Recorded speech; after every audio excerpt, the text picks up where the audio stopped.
All right. So we did it, guys. We finished the big Middenheim arc. It's true. That has taken us, I think, about 14 to 15 months to do. Jesus. Jesus Christ. Because I was looking back through the log on Obsidian Portal, and I think the first one was made for Middenheim back in March 2022. Sounds about right. Yeah, so it's been a hot minute that we spent in Middenheim. Like, we spent more time in Middenheim than we have in Ubersreich. Yeah. Yeah.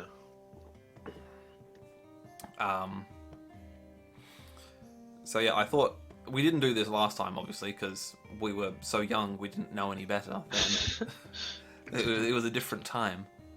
But I thought I'd ask some questions, and I've gotten you guys to ask some questions as well, in regards to how we feel the campaign has gone so far. Mostly relating to Middenheim, but some other stuff can come up as well. I have taken your questions and my questions and put them into some semblance of order. But, you know, if we decide to void the order for whatever reason, then sure. It's not like I'm going to break down in tears. It's okay. Don't break my order, please. If I break the order, what happens? I don't know, That. but I imagine that Ulrich will be missing more appendages next time we start. His second ear Second is ear so gone. unharmed right now. Exactly. I meant to Did you mention see that I posted some questions late? That's all right. I got them in. Unless you posted them Okay. late, as in like 30 minutes ago, then No, you're all good. no. That's good. Excellent. Um, No, not that late. One final aside before we get on with the questions that I just thought I'd mention. I forgot to mention it at the end of last session. You know, things were kind of sad. One of the things I had intended on doing, but it completely skipped my mind at the end of last session, was to give all of you who have survived one fate point. Hey, Oh, that's nice. So, going forward, you will See have how quickly I can spend it. you'll have a fate point and obviously a therefore a fortune point as well. Lovely. yeah, I haven't gotten it. That's oh my god, this is big business. I can actually re-roll dice again. I know, Oh my god. it's madness. Such generosity. I know. I figure you had achieved somewhat of an important task. I feel like a fate point is fair. Yeah. Fair play. Yeah. All right. So let's go back to the beginning of Middenheim. Cast your minds back, if you may, if you can. And my first question is to both Luke and Alex. And what made you both decide to change characters? Who's going to go first? Well, in the order I have listed here, it is Luke first. So, Luke, why don't you go first? I changed characters because I just didn't feel like I could do anything outside of combat because I was a peasant. No one wants to give peasants the time of day. Mm-hmm. So besides shooting, I just didn't feel like I provided a great deal to the team. Yep. Fair enough. And how about you, Alex? Mine's a little bit like similar, but more in a narrative sense. Because Helmut was, you know, a bit of a psycho, and a bit obsessed with the rats and stuff. Yes. And in a very classic, high empire kind of vibe of a character, like he belonged in places like Ubersreich or Altdorf and that kind of stuff. Against the sort of very quintessential Skaven, I felt going to Middenheim and Midland doesn't really he just didn't really sit with his vibe that much, to be honest. Fair enough. And so I thought, yeah, story-wise, I just didn't feel that he would. I mean, he sort of fit where we were going as a group, but the sort of interests that he had in a story lay elsewhere. Yeah. Do you think you'd ever go back to Helmet? Quite possibly, yeah. I do really like the kind of rat catcher vibe. Mm. Though I find it's a bit weird that he got to like a silver social class quite easily, and I just have always got the vibe that as much as like they live in a town, you know, but they're kind of meant to be a bit gross and rank and weird. Yeah. So I just thought that was kind of, and like it goes back to sort of real early. There was one of those early kids, like slightly gothy kid storyteller shows. I feel like they had like some sort of 16th century rat catcher in it, and that also was a bit of an inspiration kind of vibe. And they were always shunned and looked down on as a bit of a vibe. Yeah. But you're both feeling content with your current characters. Absolutely. Yeah, for sure. Yeah, Rain was definitely fun, but I felt like he was just very one-dimensional, which was cool. But He after a was while, I'd change. he was a blank canvas for the most part, Rain. Mostly because he had such poor intelligence skills. Yeah, he's just like a numpty with zero social standing. Like he has to stand in the rain while everyone else gets to have fun, pretty much. So All right. Moving on. I guess this question is for the lot of you. How did you all feel about relocating to a whole new city and the challenges that posed? A pretty bold move, to be fair, because it was literally like, I feel like we just cemented, okay, we know these people, and then it was like, oh, by the way, you're getting out of here. We're like, oh shit, okay. So it was like, it was good because it meant that we were going to somewhere else, and it was kind of like, it was a bit of a shock at the time because I was like, oh damn, we're really getting fucked here. But I say that almost entirely because we had to shave off my beard and hair, and I was like, how fucking dare you? So here's the fun thing with that. Here's the fun thing with that. It wasn't necessary for your beard and hair to be shaved off. Fuck! I think it was Luke messaged me in advance of the session being like, can I do a thing to fuck with him? Oh, beautiful. Incredible. Beautiful. Incredible. Oh my god. Or it might have even been during the session. I don't remember, but it was pretty sure it was. I think Yeah. as soon as you mentioned that we had to leave hastily, Yeah. I think I messaged you, being like, I think this guy needs a bit of a makeover. Well, because I think also because you had set as your short-term goal that you wanted to get a I just need a haircut. haircut. So Yeah. it was just like, well, you're gonna get a lot more than just a haircut.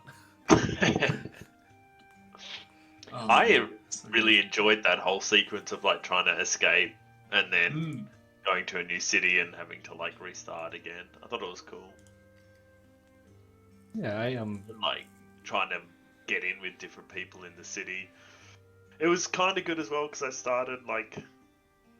had started a new character just before, so it was like getting in with the Grand Guild and stuff was fun. Yeah.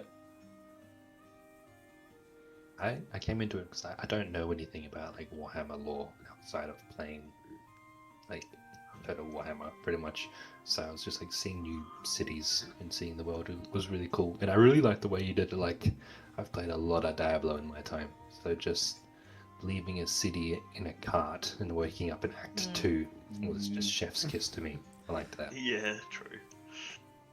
I think I don't know how far in advance I had wanted to do the Skyrim. Oh, you're finally awake. Yeah, I was gonna moment. say. But as soon as I knew that I wanted to move you guys to a new city, I was like, how can I get them from point A to point B? And then at some point, I was just like, wait, this is an opportunity, and if I don't take it, then I'm frankly letting myself down. Yeah, memes. Anyone else got any opinions of moving to a new city before I move on to the next question?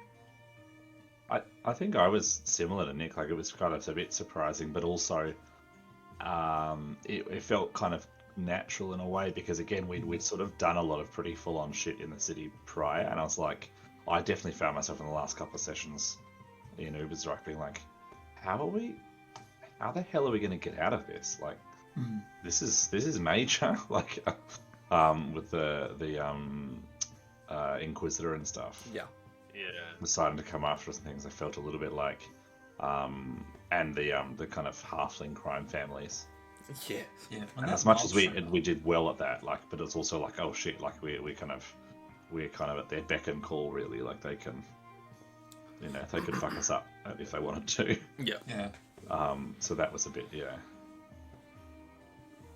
so it felt like it landed at a good time for me, but then it also, with the character I built, hence why I needed to shift, because I felt a little bit like, well, I don't really, like, the character I built, I don't feel really connects with where the story's going now, and that's fine. Yeah.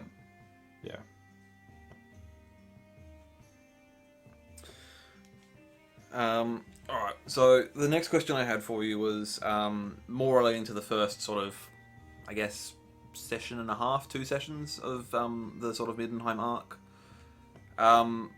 Was there anything from those first couple of sessions that you wish that I had followed up on?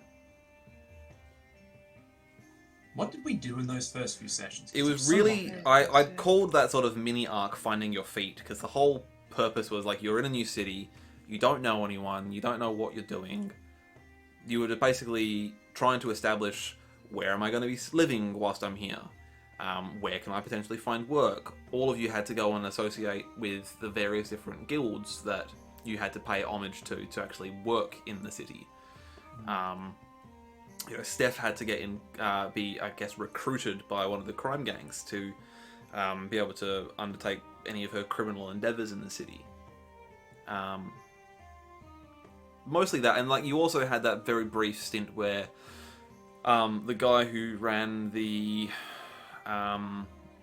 pit fighter Coliseum thing sent you out to go and collect some beastmen. Yeah, we were going to go north to go fix some shit up for a bit. Yep. Yeah. But then the plague happened instead. Yes. Plague. So, anything from... I mean, I know it's a long time ago and you probably don't remember it unless you've read back through the session notes recently. But is there anything from that period of, like, I think the first 2 sessions that you wish that I'd come back around to? Kislev. Kislev and Kislevite friends. Mm. We made friends who were Kislev, and I was starting to learn Kislevite. That's right. And then we never met anyone else from Kislev ever again. Yep. Right. Yep. So technically, so you're referring to our friend Blaj from way back yes, in. And Verdoma, was it? April? Verdoma, something like that? Oh yeah. No, I know what you're on about. Yeah, Yablinsky. Yeah, right, really early back. Yeah. Yeah, that's right. Yeah, sorry about that. Kislev is definitely something I would like to explore more. I don't know how I would get you up to Kislev. And also, the other thing with Kislev as well is that being that it's not in the Empire, how does that work? How does it work being in another, sovereign state? Yeah. Because It'd be like going to Bretonia or something. Yeah, because like so far, like for the most part, everything that we have done has been based off of the various different expansion books that Cubicle 7 have put out. But it's all like Empire, like culture and stuff. It doesn't really go into the culture of the other human nations. With the sole exception of that they've just brought out a Lustria book. But other than that, they don't have any books which delve into what are things like in Athel Loren? What are things like in Bretonia or the Border Prince regions or the Mountains of Morn? What do the Ogre Kingdoms look like? So as much as I would love to send you guys to a place like Kislev or the Border Princes, like I don't know how that would work. Not that I would not do it. It would require a lot more thought, I think. Yeah, you would have to do a lot more research. Yeah. And to figure it out for yourself, because there's nothing to go off of. Basically, yeah. I was, it's funny that you mentioned Kislev, because I've been thinking about making my character from Kislev instead, but or born there or something like that, but moved to Middenheim. Just because I can do a poor Russian accent better than I can do a poor Dutch accent. With the Forgotten Beastman murder, was that just meant to be a real short term and gather some resources, or was there actually legs to it? No, it was very much sort of this is a filler. Because I think at that point in time, I hadn't written the whole Albowitz storyline, which was what immediately follows. Yeah. And I was like, I need something for you guys to do. As a group, you'd only just met Lucian and Wolfgang. And I was like, well, they need to do some sort of group activity together where they can bond and work together and see how these two new individuals fit into the group dynamic in a combat situation. So I was like, alright, Beastman, that'll do. And it is mentioned in the Middenheim book that Jablinski quite often will send adventurers out into the Drackwell Forest to collect Beastmen, because he has he uses them as for training purposes for his pit fighters. He basically lames them so that they can't do too much damage to his fighters, and then has them fight and kill Beastmen. So yeah, very much filler, but I felt it was necessary as well. That's cool. I thought you stitched that into it quite well at that time. I remember that when that happened. I thought that. Excuse me. Yeah, I thought that worked well as to sort of introduce us, but then you sort of were able to bring it back into what we were doing in the bigger picture as well later. Yeah. That felt, classic Empire. Yeah, certainly. I definitely something that didn't come back around to. And I probably could have. I know I touched on Beastmen a few other times, but I also know that we had dealt with Beastmen a couple of times prior during the Ubersreich arc, and I didn't want to just fall back on, it's Skaven, and it's Beastmen, and that's kind of it. Yeah. Sorry, Steve, are you going to say something? Yeah. I don't know if you consider this the early part, because my favourite mission from the early parts when we were doing a bunch of different stuff was the mission for the Graph, where we had to scope out the theater and do protection duty. Yeah. I really that was cool. Shit. Yeah. I'll come back to that because I've got stuff about that coming up. But yeah, that was fun, and I will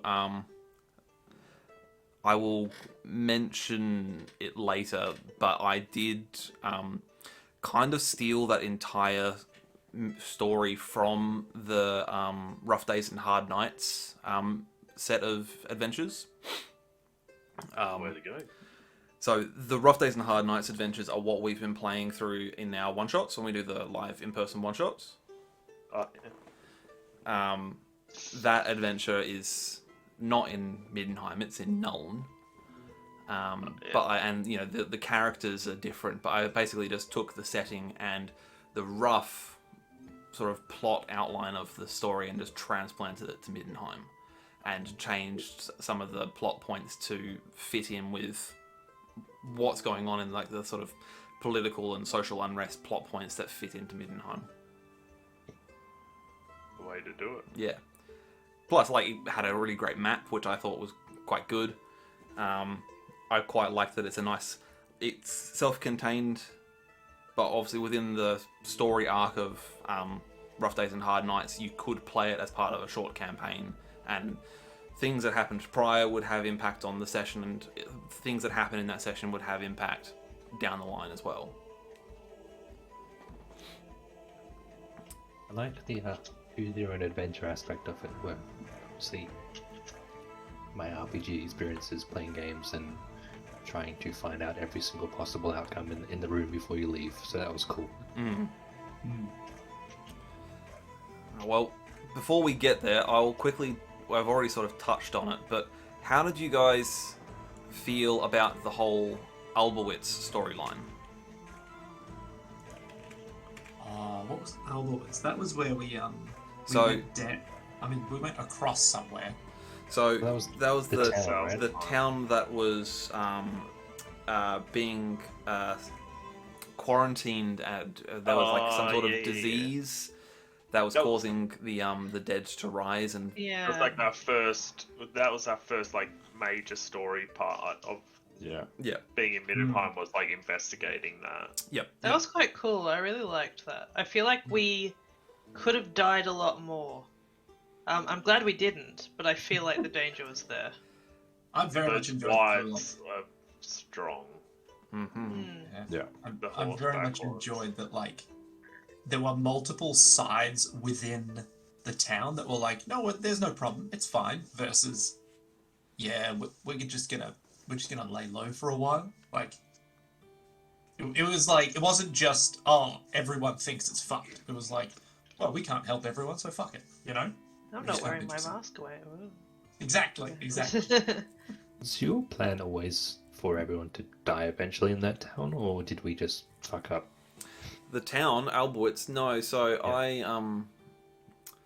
the sort of plan that I had there was that you would investigate the disease. The main thing that I wanted to achieve there was to seed the idea of Babracos as an entity. So the green-spotted brainpox, which was what was afflicting the villagers. Oh, obviously. Yeah. Yeah, naturally. That is caused or created by Babracos. It was the very early harbinger of his return. That makes sense. Yeah. So that was kind of my whole modus operandi of getting you to go and do that, is I wanted to seed the notion of who's this Babracos guy? Why, like, is he responsible for this disease? Is the disease natural, or is it just, circumstantial? And also because Nick had collected a bounty to go and investigate the disappearance of some woman's husband who disappeared up there. That random guy. That I felt just provided a good vehicle to get you out into the countryside.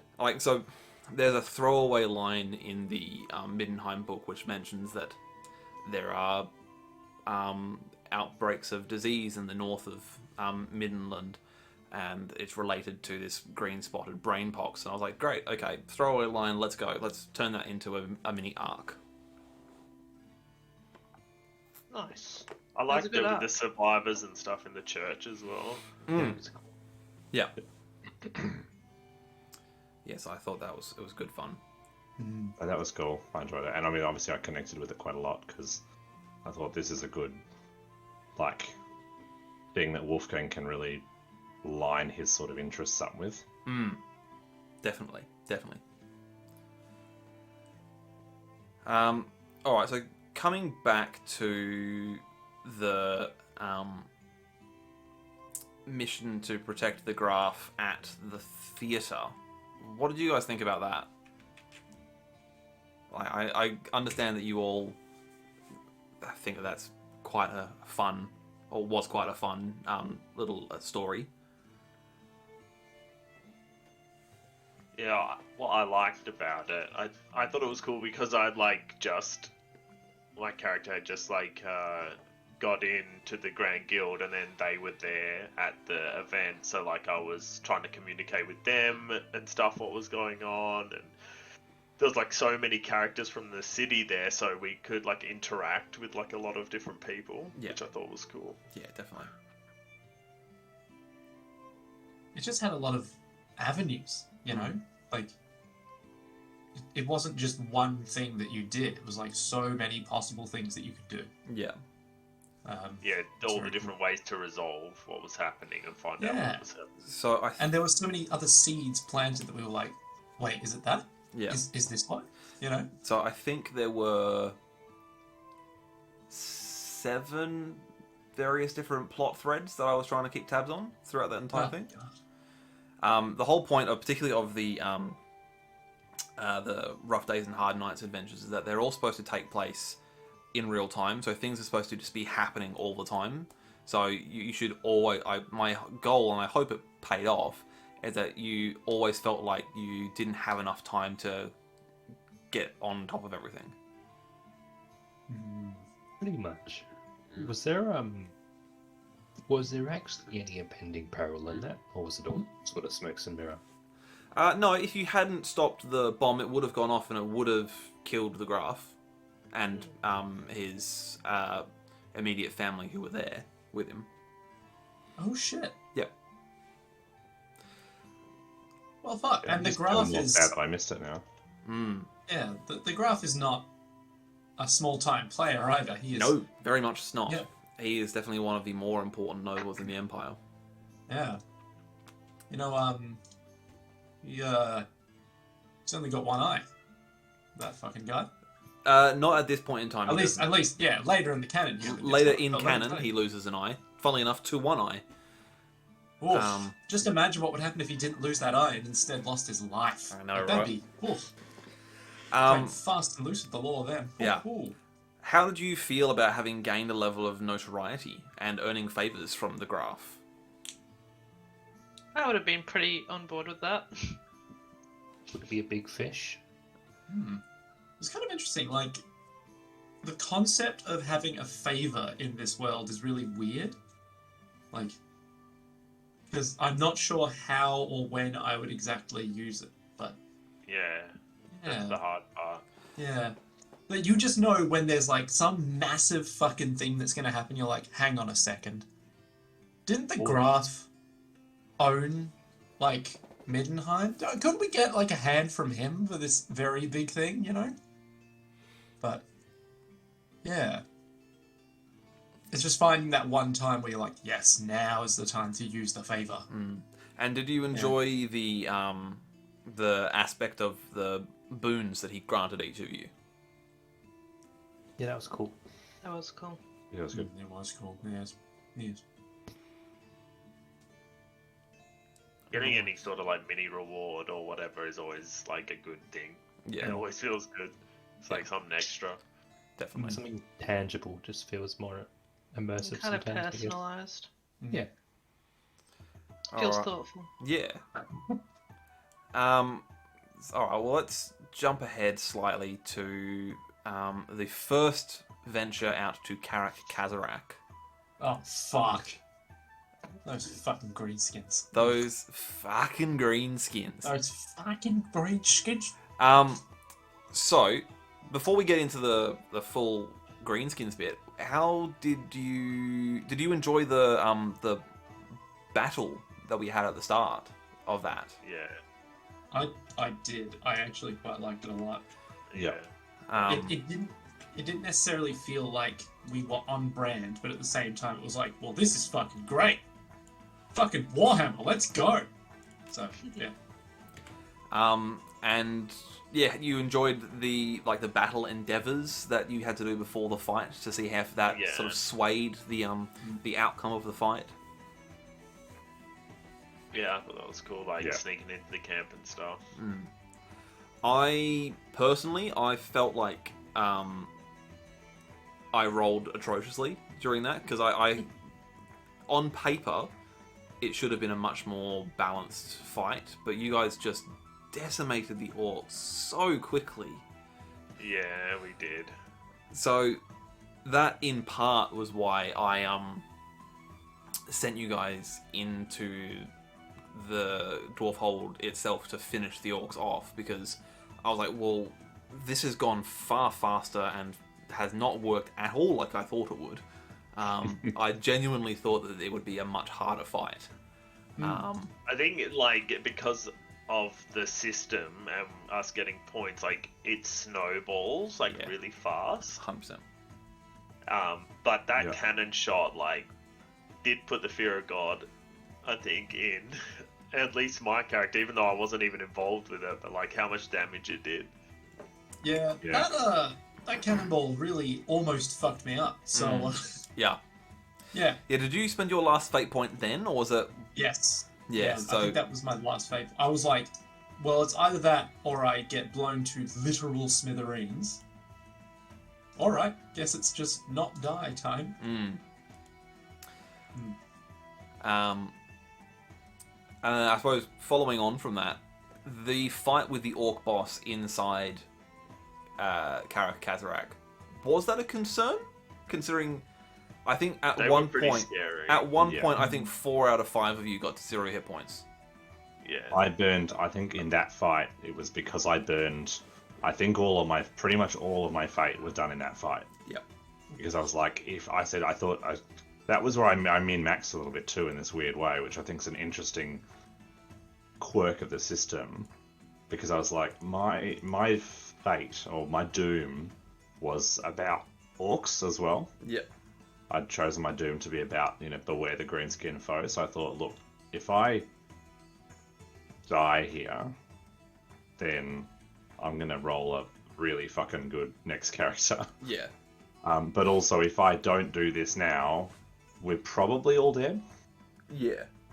It's probably a party wipe. I was reading back through the party note or the session notes, and I think for about 4 rounds, 4 consecutive rounds, Johanna was just running around hand feeding healing drafts to everyone to get them back on their feet. That was fun. That's yeah. And just one for you. avoiding getting hit. And one for you. Yeah. I wasn't there for those sessions, unfortunately, so it sounds like... Yeah, it was pretty brutal. Yeah. I tried to stay out of elite combat for so long. That's true. But then as soon as I was stuck in there, I was very scared. Yeah. So I remember you getting kind of trapped in melee, and wanting to avoid it, but It's it was pretty brutal. That orc boss hit hard. yeah.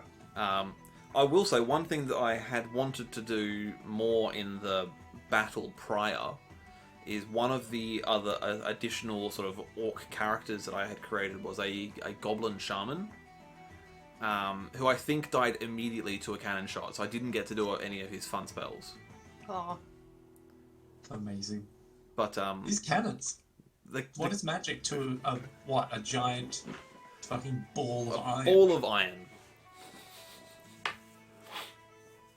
Yeah, I think he had some fun spells as well. I think I'd given him actually, I can tell you what I gave him because it will be here somewhere in amongst all of my mess. I want to see how you planned all this out, by the way. Because Yeah. I know that you've done a lot of planning, but I'm like, what was his system? We'll get to that. All right, here we go. Okay. So, this is the Goblin Advisor. I called him Skazneg Ankle Render. Nice. Scat snake. Nice. Amazing. Oh no, he wasn't a wizard. My apologies. I must be thinking of a different guy. One of the other wizards. I definitely had a Goblin Wizard, but I think that actually might have been back in the Ubersreich arc. He was fun. Actually, that sounds about right. Yeah. Oh, there's so many different things. NPCs, monsters. No, not that one. Zombies, skeletons, gores, goblin shamans. Here we go. Goblin shaman number 1. Very exciting name. I gave him sneaky stabbing. Your target gets +1 advantage, and their attacks gain the penetrating quality.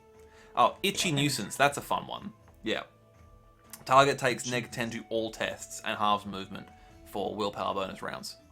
Oh, Damn, that's itchy.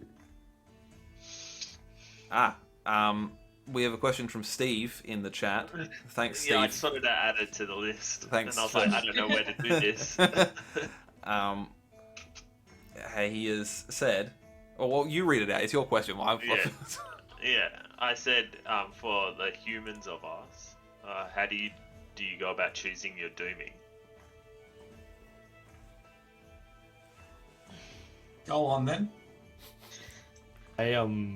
So I didn't do one with my current character because he wasn't entirely RNG. But my first character was just a line from a song. I think it was by like Alisana, which is just like it was a song called Crowquill by like a British emo core band, and it's just like a scratch of what is it? A scratch upon the skin, a drop of blood to let them in. So I was just like, that's it. We're using this somehow, and yeah, basically transfigured that.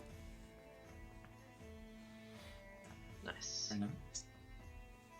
Mm. I just came up with something I thought sounded pretty cool. I tapped into my inner emo band. That's the stuff. Just trying to find out my character sheet. I think it was something along the lines of "The songs of the deep will continue to play" or something. And I was like, she's been on boats. That seems like it will probably happen. I see Steve has linked in the chat a Doom. Is this like a Doom Generator. generator? Yeah, Nice. that's what I use. I just keep spamming it until I find one that sounds good. Doomed. There we go. I also think mine had wings in it purely because I was songs just of the deep thinking will like, continue to what's play. something that would potentially exist and potentially kill us? So I was thinking like giant birds, harpies. I don't know if dragons exist in Warhammer. Dragons certainly exist. I have not felt the need to introduce any dragons into this, but they Seems definitely exist. How impolite. I mean, a wyvern effed us up, so Yeah, so that was Oh, so that true. could have been it. True. But I think all of my doomings in the end that I've picked, because this will be my third one, I do roll it on the generator, but then I end up like usually not using any of them and making one up, or taking like half of one and then finishing it off Yeah. with something else. Alex, what about you? Yeah, so my first, I think I look up a lot of the lore stuff from like wikis and things, Warhammer wikis and things for the lore, just to sort of find out the way it normally would be phrased. And then Yeah. I think for the first one I think I did actually find probably the same, most likely the same Doom generator. And then I ended up just clicking that a few times, and then from that I just sort of made up my own, because I think the first one was like, because I rolled the lucky trait and had quite a lot of fortune to start with, I thought, well, that's the whole point of Helmet, is this kind of thing about luck. Yeah. And so it'll be when his luck runs out kind of thing. That's his doom. Yeah. So I came up with something that sounded suitably vague and poetic, but it was about crossed fingers or something. So someone betraying your luck almost, or your luck betraying you, like expecting it to work but not. The second one I was a bit more straightforward, because I was like, well, I'm a warrior priest, it's gonna be a bit more cut and dry. And I thought, well, you know what, orcs are like one of the main empire enemies in a grand way. They're not too explicitly chaos, because I thought that would be a little bit too Space Marine. Yeah. True. And I was sort of conscious of not wanting to be a Space Marine. Yes. Fair. So I thought, well, being about greenskins and like look after those, but like they're the danger, because you'll bite off more than you can chew, kind of thing, which I, as previously discussed, nearly did. Yes. Nice. Yeah. All right. Okay. Well, my next question to you guys then is, how did you feel about going to Salzenmund for a short period of time? Now, remind me of which one was Salzenmund. Yep. Salzenmund was the city that was kind of on like a lake. We had the spider people. Yeah, okay. The That's right. gladiator dude that we got Yeah. arrested. I enjoyed that. That was I really like Salzamund. I Was- like was- Salzamund a lot. That's right, yeah. Was Salzman where we had the big spider lady? Yes. And we That's fought oh, the man. plague, Like space, right? chaos warriors. Yeah. Boy, oh boy, do I have mixed feelings about my experiences in Salzman. Talk me through it. Go on, why do you have mixed feelings? Well, on the one hand, it was really good. It was great. On the other hand, Spider Woman. Jesus Christ. Oh my god. Yeah.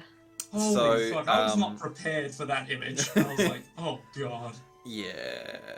As soon as I read that in the Salzman book, I was like, yeah, I've got to have something with this lady who's mutated into, like, part spider. Like, yes, please. Oh, that was some real classic Warhammer, that stuff. That was good. Yeah, Yeah. as soon as I was Yeah, reading it, I was like, yeah. I've got to do something with this. I've got to send a party Yeah, into yeah. that house somehow.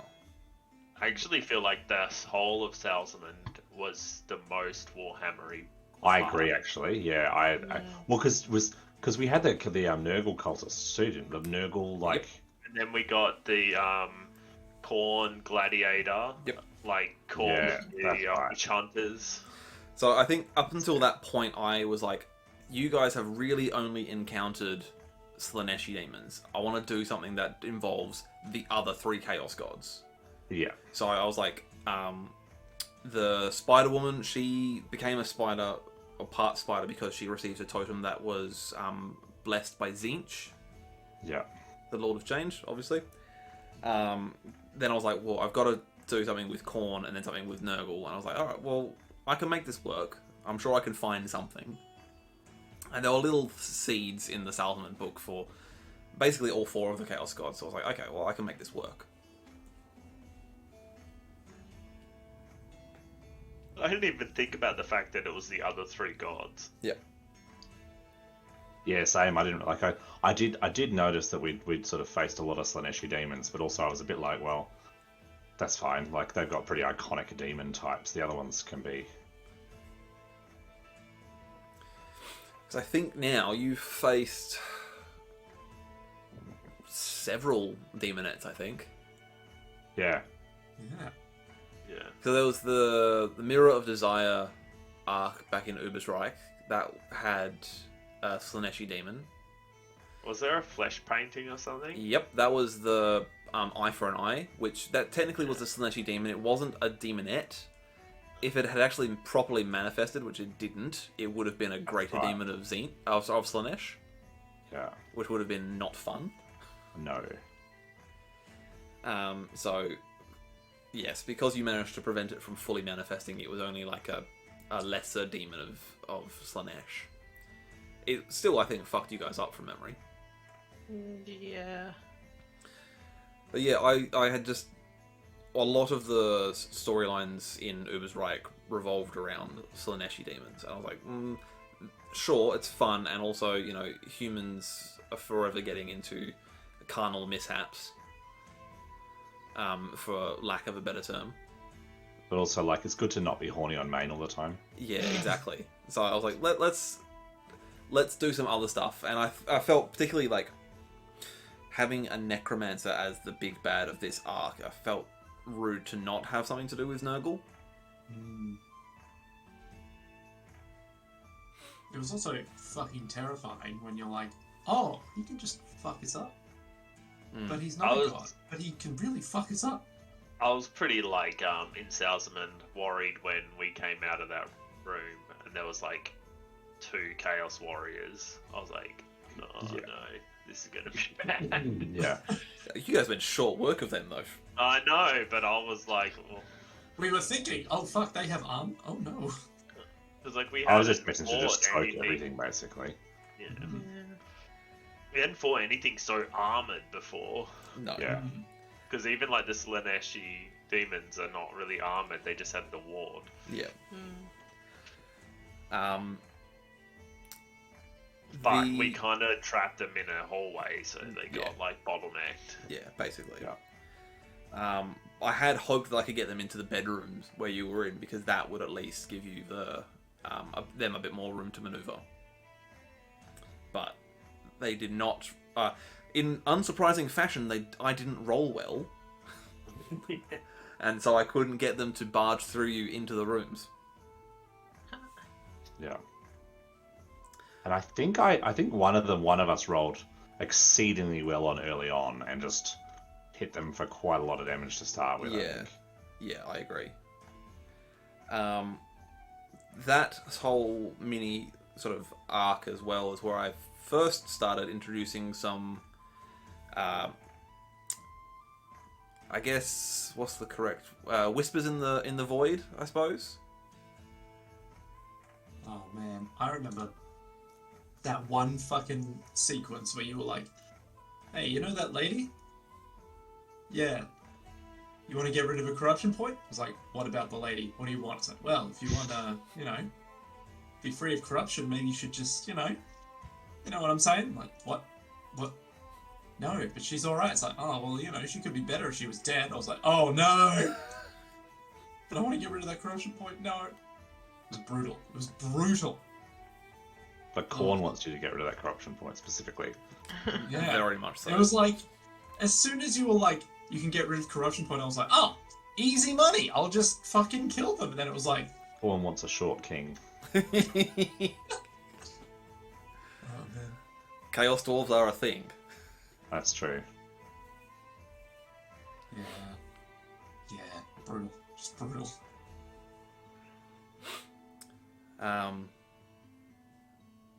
Yeah, so is there any? Would you have liked to have spent more time in Salzamund if things had panned out differently?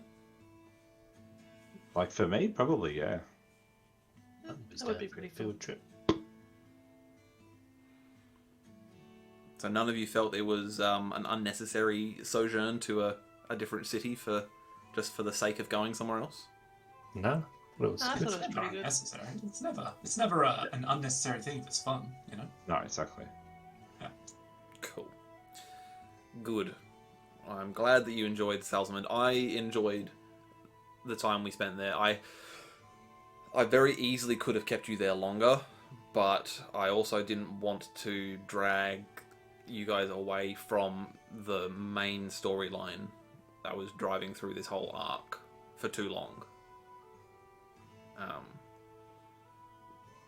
Because there's a fine balance, and I'm sure all of you who have DM'd will know this, of like keeping your characters in check and also letting them have free reign. Mm. Yeah, it depends on like what type of campaign you're running as well. Yeah. And like what type of players and stuff. But yeah, you gotta try and run that. You don't want to put people on railroads, but you don't want people to just like flounder around and not do anything. Yeah. Particularly when you're like, so what do we do now? Don't know. Oh. Well, shit. Mm.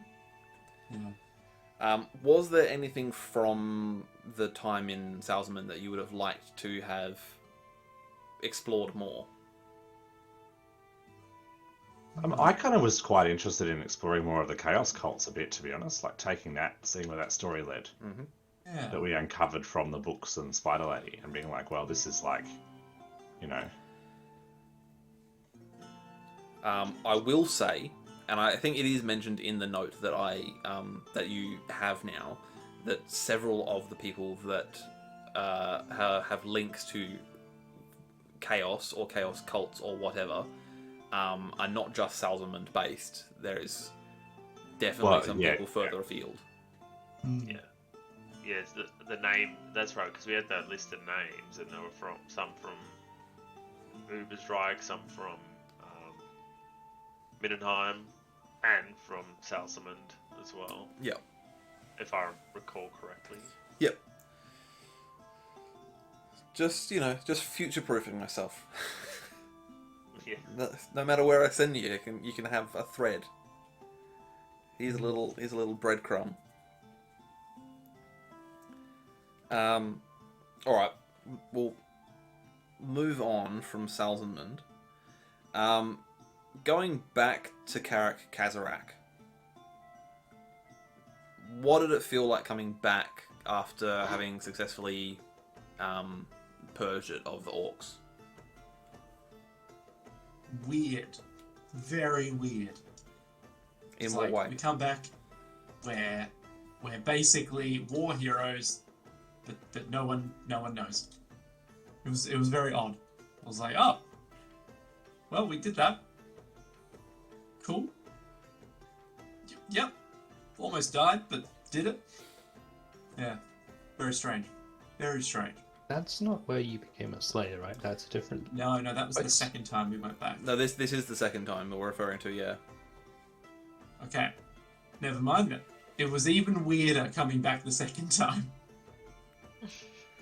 'Cause, I had to be I a had no- slayer now. I had no idea that was gonna happen. What was gonna happen with you becoming a Slayer? I had no idea that was going to happen. Yeah, Yeah. so that is definitely a question that I have. There's a question from Luke, which was, were you always wanting to become a Slayer?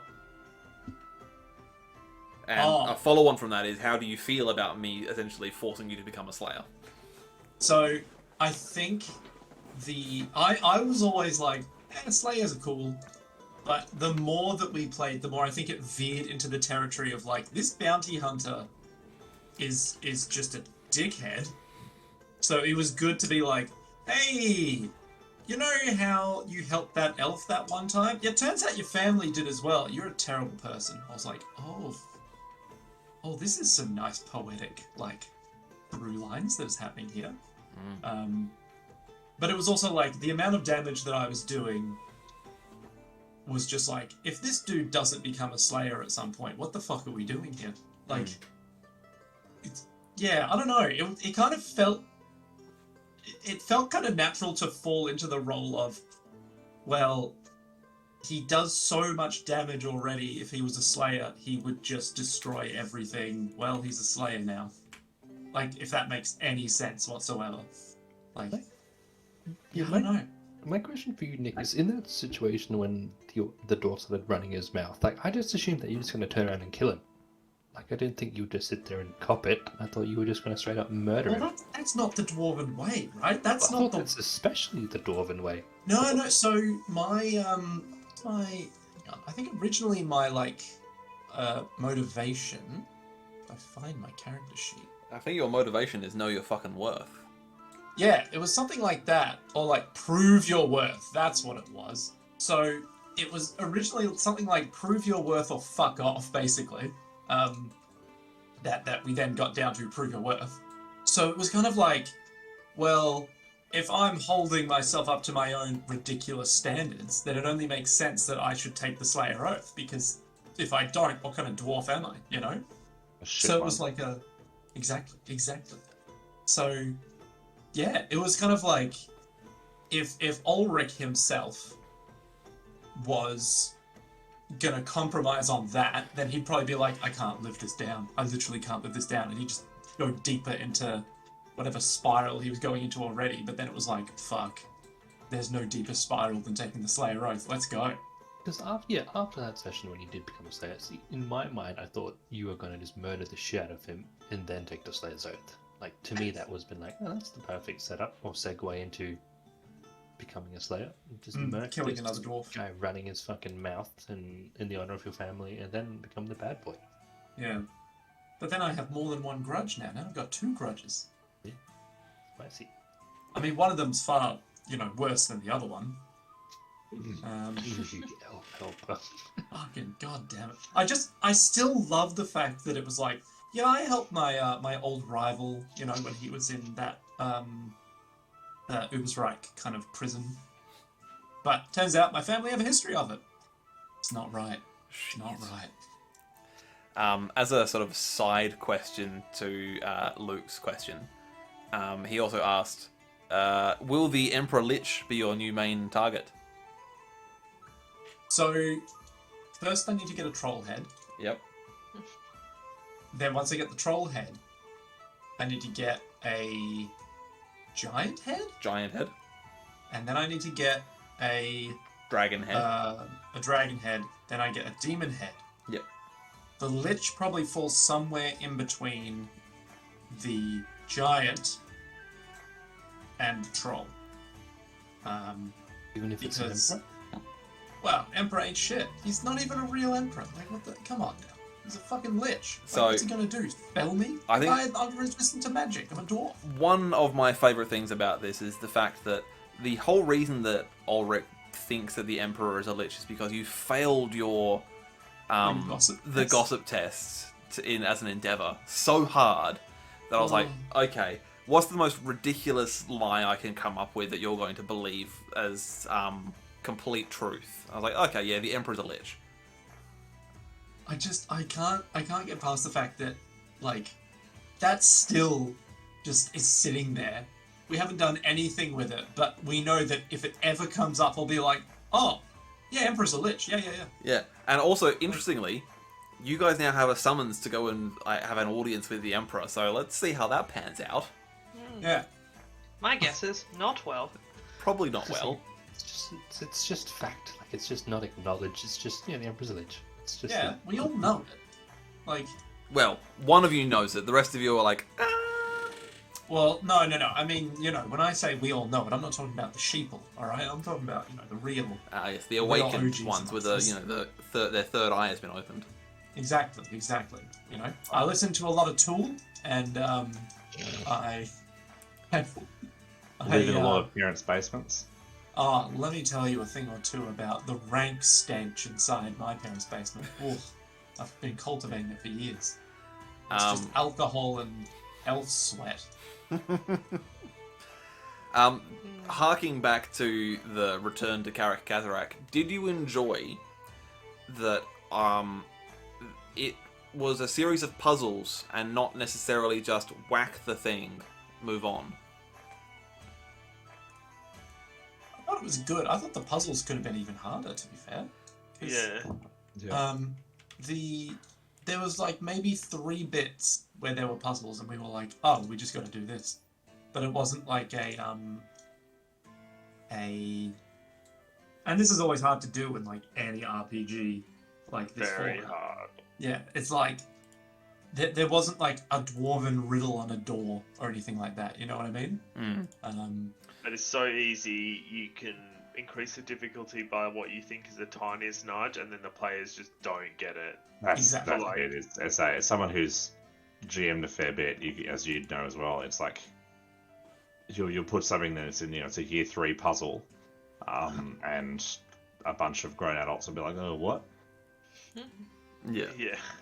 I think one of my favorites was someone, I can't remember who it was, someone ran a game of Call of Cthulhu, and we missed the clue that basically solved everything that we uncovered in the first 25 minutes of the game. Nice. We all died in the one shot, and then they were like, "You guys managed to find that book, yeah?" It's like, "Yeah." It's like, "Why did you never say that you would read it?" It's like, "Oh, we were just holding on to it for later." It's like, "Yeah, but why didn't you read it? Why did you not just fucking read the book?" It's like, "Oh, well, it didn't seem that important." It's like, the name of it was The Cursed God. Did you not think maybe it's like, oh, maybe it was just a bit of prose? I'm like, what? Like, it is amazing the idiocy of people like ourselves in an RPG setting. So yeah. Yeah, I don't actually have. I did write down at some point my notes for the how I wanted the puzzles to go, and I think for the most part you managed to complete them in different manners to what I expected. Oh. Well, maybe it wasn't all unexpected. Yeah. So the I'm just trying to remember what they were now. So there was the invisible pit in the floor, like a pit of spikes. And I think I didn't expect Gehenna to somehow sniff out the void in the floor. Like, that was very unexpected. I was like, okay. Voidy. Sure. And then there was the bit where there was a canal that had run through the middle of the room, but the bridges had been broken off. And then I think you guys ended up solving that by Oswald just being like a beast and just picking up Yeah. masonry and just chucking it into the canal to make a dam. He was rolling so That's hot. right. He was rolling very hot that session. So good. And then the dwarven door, I think, again, I had hoped that it was going to be much harder, but I think Hiker rolled an exceptionally good intelligence check and just nutted out the door very quickly. And I was like, oh, well, shit. Maybe I ruined it then. I mean, that's the beauty of the system, right? Is that, like, you either succeed really hard or you fail really hard. Mm. There does not seem to be much middle ground. I don't know. There have been a lot of times where we have gotten by, like, barely, like, literally, like, +0 SLs, and we still pass. Mm. Where we're That's just like, very true. yeah, so we're okay. Not really doing well, but we're okay. Yeah. Just I know. wondered. Mm-hmm. Yeah. And were you guys shocked about the revelations regarding Ulrich's clan? I fucking I was. Yeah. I was Yeah. like, what? I thought it was pretty funny. Yeah. It's good Like, stuff. I liked what you did with them being an elf lover. I was like, as a person who plays dwarves a lot, I was like, oh, that's a knife to the heart. That one. That is a thing. I assumed it would have just been like the classic cowardice or war crimes or something. Not unkilted love. Ugh. Don't call it that. Oh no. Call it what it is. A mistake. Oh. Like, going back to what you said about they're succeeding really hard and stuff, I think it's because if you crit on like a 1, 2, or 3 or whatever, it's like usually you're critting and succeeding by like multiple success levels. Yeah.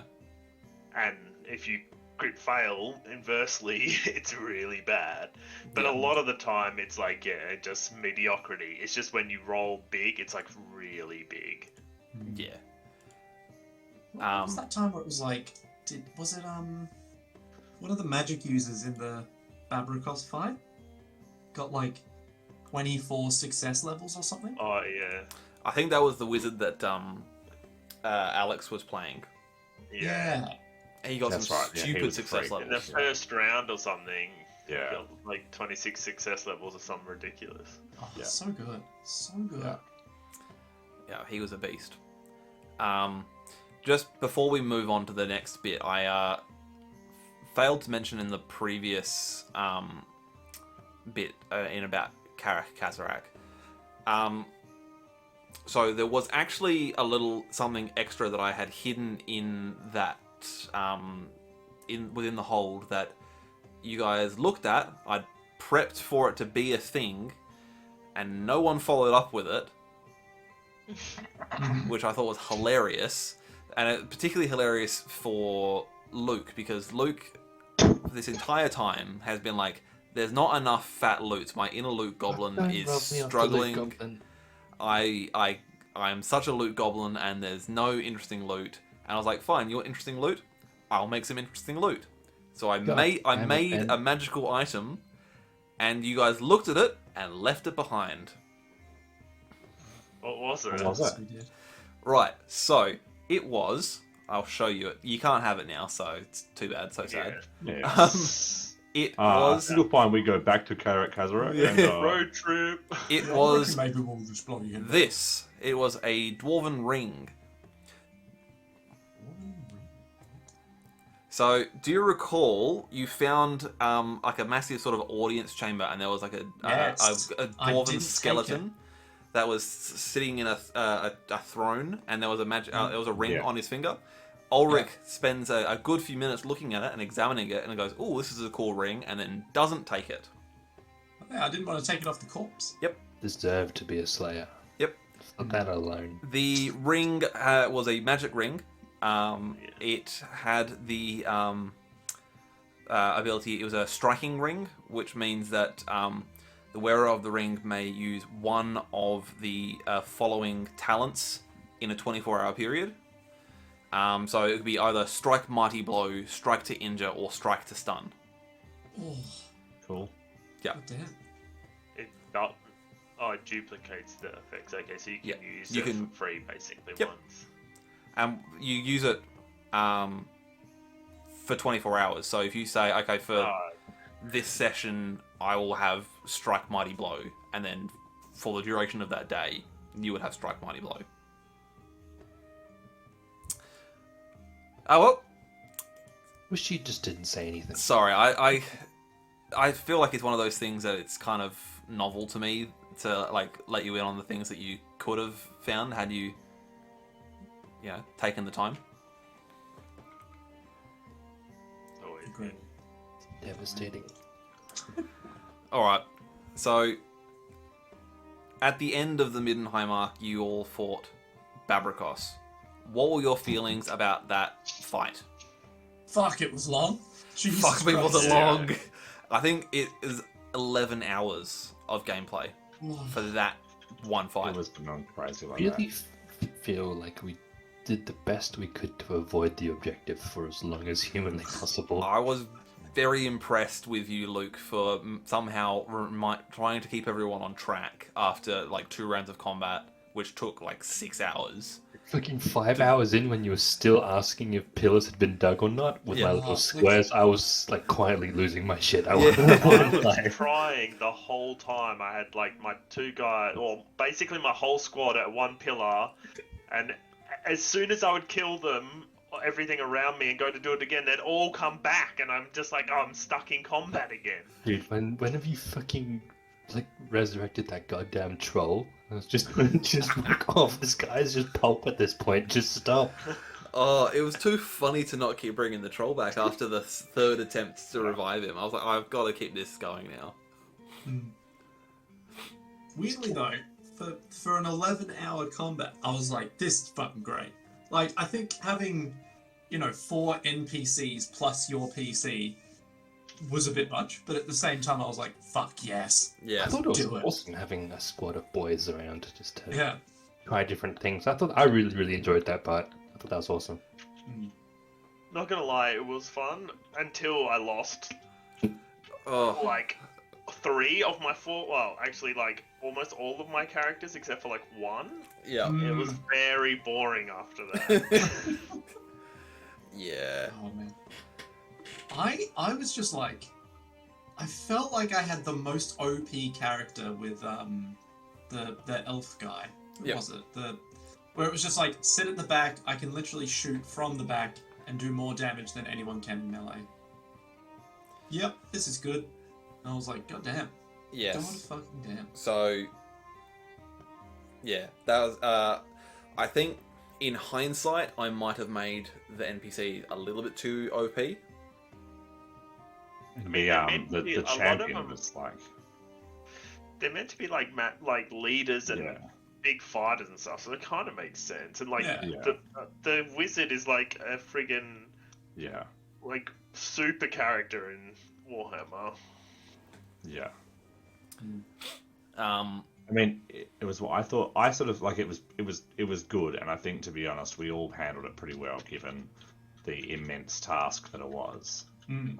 I sort of looked at my characters that I'd been given, like the NPCs and stuff. I'm like, well, I mean, yes, I like to play the scenario and win the fight, but also I've got a wizard here who's going to think he's fucking hot shit. I've got the champion who's going to think he's hot shit.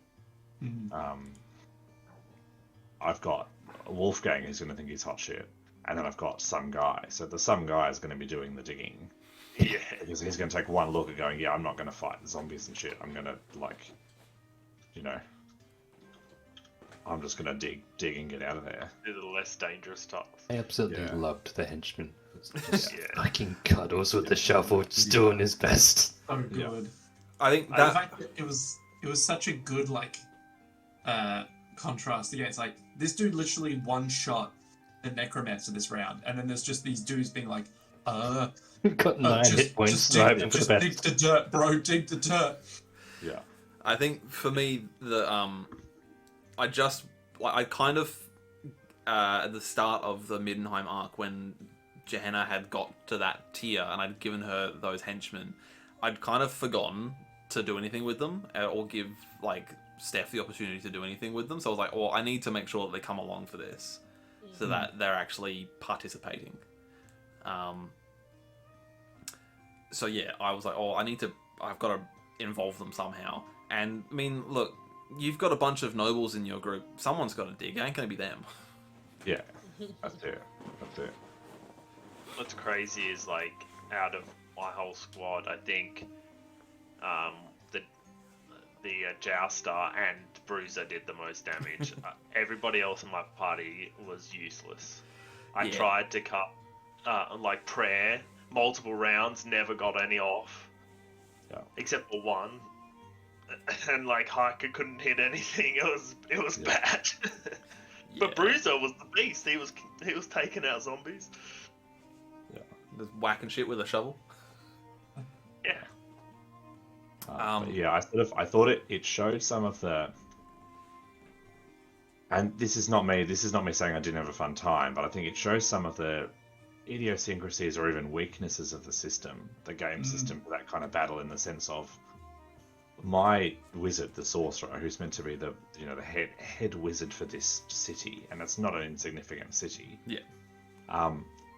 He was rolling his max, like his best wizard roll, is a 7 out of 10. If you look at that, like his actual success is 7 out of 10. It's like it's just interesting when you can compare that to a lot of other RPGs. Like it shows that it's very Warhammer for sure.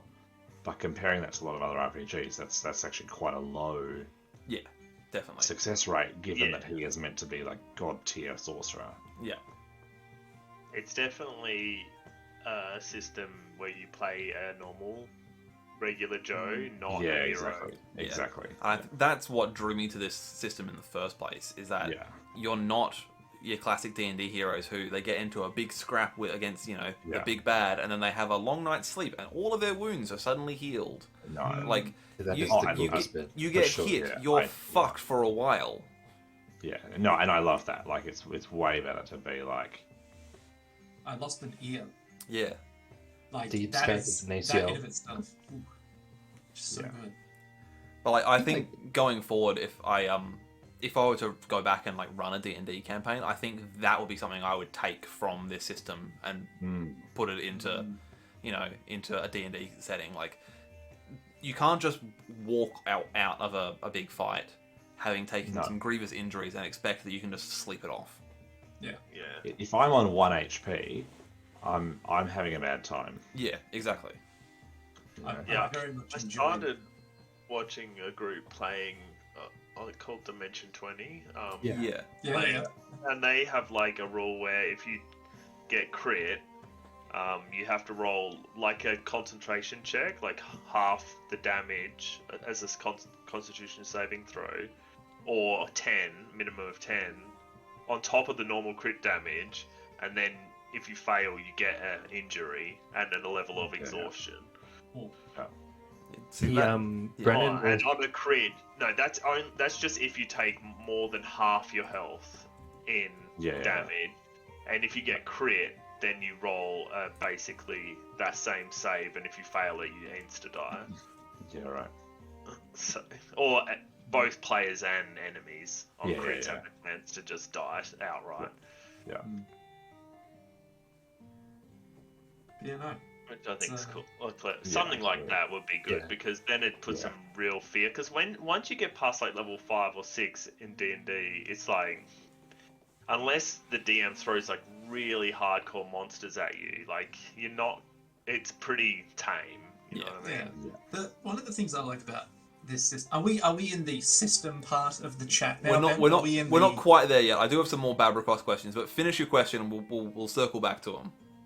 Oh, well, I was going to say that things about Warhammer Fantasy RP that I like is that it's so much more crunchier and yet not crunchier than D&D. Because, like, when you play D&D enough, you just go, so I'm playing a paladin. I should probably go charisma first, and then probably go con second, and you always know what the best choices are as you're going along. Yes. And then if it's like, but what's the best move for a paladin? Maybe I'll take these feats. And then it's like, cool, do you know hundreds of feats? And you're like, no. and they keep adding more feats into the game. You're like, Jesus fucking Christ, there's too many. Whereas this is just like, yeah, so you're just a guy. You don't fucking know shit. And you're like, oh, this is great. This is a good time. So there's no real like, I'm gonna min-max my character. It's just like yeah, you're just a fucking dude. All right, just sit the fuck down. You're gonna die. Genuinely, You just do the best you can with what you can. Exactly. I think, Which is so fun. particularly, like, one of the best things about this system is the fact that there is a very, very strong chance that your character can't read, which is just great. Like, it makes life so much more interesting if I give you a piece of text and you cannot read it. How do you solve that problem? And it's like, even just like when you embrace the chaos of RNG, then you're just like, well, this is fucking great. I can just make a new character if I die. This is wonderful. This is fantastic, you know? And it's not like you lose that much because you're never gonna become like a god tier dude anyway. So it's, yeah, you will just move slightly higher up in your bureaucracy. yeah, it's just fun. It's just a good time. Alright, circling back to the Babrikos fight, is there anything that you would have done differently? Probably wouldn't have frenzied. That was a pretty fucking stupid move of me. But I Give felt us it the was in fucking spirit. lantern before you frenzy. Yeah, I think if I said I dropped the lantern or passed the lantern over and then frenzied, that would have gone a lot better for me. But at the time, I was like, Rolly boys. listen, I just got frenzy now. I just got to do it. I've got this talent that I want to use, damn it. Yeah. Maybe not stick all my characters so close together. Yeah, but I had really just I had rolling wondered. better probably would have been good. Because I think out of everyone, you were the only one who kept all of your group in a tight-knit Except- bundle. Except for Percival. Except for Percival, yeah. Sweet, beautiful person. Yeah, I went real RTS with it, with my positioning. Get the tanks in the combat, get the support to the side, and fucking cuddles forward. Let's go. Shovels out, boys. I mean, originally I went with like Bruiser, what's his name?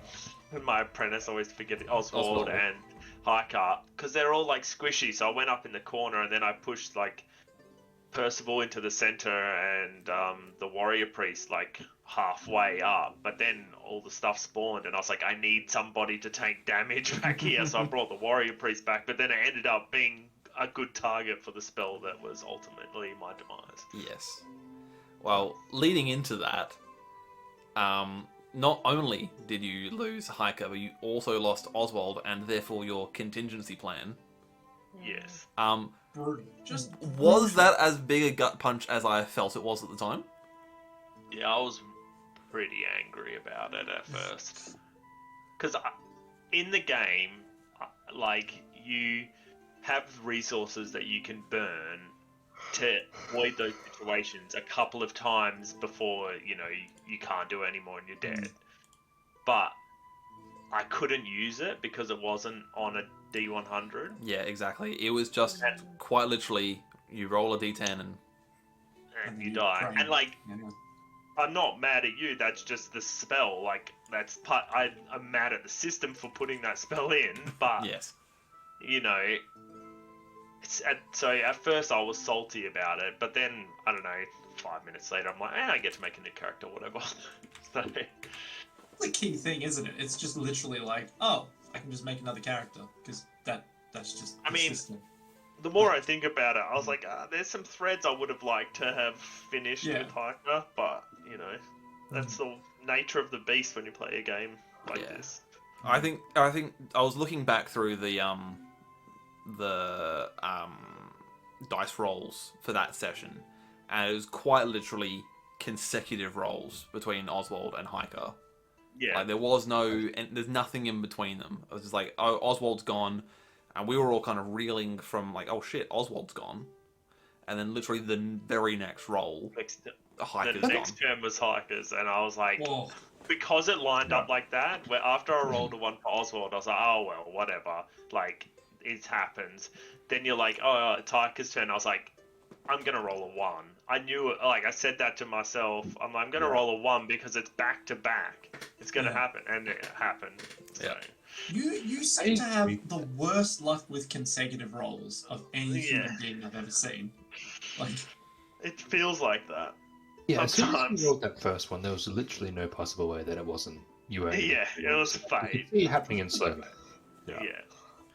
It's one of those human pattern things too, though. Is it's like you sort of see the pattern, you see it's going to happen, and it's like it's going to happen. Like You break out of the matrix for a moment. yeah, Yeah. exactly. I can see the code. Yeah. This is what my future holds. So there's a question for me from Luke. If I had managed to send the entire party into the realm of Tzeentch with that spell, did I have a backup plan? And the answer to that is no. oh fuck. I had It just not. would've been a I had not. draft. You Yeah. Sorry. If you DM anything like me, nah, but you just make one. Yeah, like Mm. I could have. It probably would have been very interesting, but like, I might have done like an adventure where you guys are stuck in the realm of chaos and you've got to try and work our way out of it before you all slowly go insane. That would be a cool. Interesting. Also, on top of that, like we did it with one lantern left. Like if we had just fucked that up slightly worse, like did we all just die and it's just party wipe GG? I mean, look, I think up until that point, I had been trying to throw consecutively harder and harder fights at you guys because I was just. I kept feeling like no matter what I threw at you, it was never hard enough. And like there was definitely a few instances where I had like specifically created a scenario where I was like, okay, this is going to fuck them up, and then you would just like rinse through it, and it was nothing. I was like, oh, okay, that didn't do what I expected it would do. Right, back to the drawing board. Let's find a new way to fuck these guys up. You know, like, and so I just kept having to come up with, because like you've got Ulrich, who is just a killing machine, and as soon as he gets on a roll, you can't stop him. Then you've got Wolfgang, who is about a half step behind as a killing machine. And like it's a very small half step. There's not really that much between the two of them. A hiker, when Steve is rolling hot, can do a lot of damage. That's what I usually find in the fights is like, if I roll hot, then I destroy characters. But if I don't roll hot, I literally do nothing. Yeah, and it's very much a swing or a miss with Heiko. It's like, yeah, either she is doing a fuck ton of damage and fucking shit up hard, or she's just fizzling every time she tries to cast a spell. Which makes it hard for you because, like, if you're trying to scale the fight, and then you scale it up, and then I roll crap, it's way too hard. Yep. Or like me and Jenna roll crap, and then adversely, if you make it easier accounting for that, and then we roll hot, then we just destroy. Yeah. Because you can count on the other two, like, or three, to do consistent damage. Yeah. Yeah, it's So I kept trying to scale up and fight. Like, what's the next harder thing I can do to make it just that more difficult for you guys? And so I was like, all right, well, I you know, each time we'd done a fight where I thought, well, this will get you, and it didn't. I was like, okay, well, this aspect of it worked well, like things that cause fear or cause psychology. All right, that's great. You know, after that one fight where Ulrich spent the entire fight behind a tree, cowering in fear, I was like, great. Oh, that was brutal. But then, of course, I'd shot myself in the foot by this point because I'd made you a Slayer and therefore immune to psychology. Yep. Which was not ideal. And also, Wolfgang getting off his prayer to make everyone fearless right at the very first round. That was so clutch. That was so good. That was definitely a clutch move, because otherwise you would have spent the entire... And like, because Babrikos calls Terror 3, which meant you had to pass a cool test with 3 success levels or greater to be able to go near him. Otherwise it was broken conditions, rather than just being like, you can't go near him. So I was like, okay, that's something. I need more wizards because wizards are like casters are hard to counter. I need a lot of bodies on the ground, and I needed some like elite bodies on the ground as well. And I also thought, well, let's throw in a monster. And yeah, so I was just like, I just kept adding things into it, and I was like, that's part of the reason why I thought I'll give you guys a bunch of NPCs as well, because I'd stacked the enemy side up maybe a little bit too high. I was like, well, this will destroy the entire party in a round, so let's balance the scales a little bit more.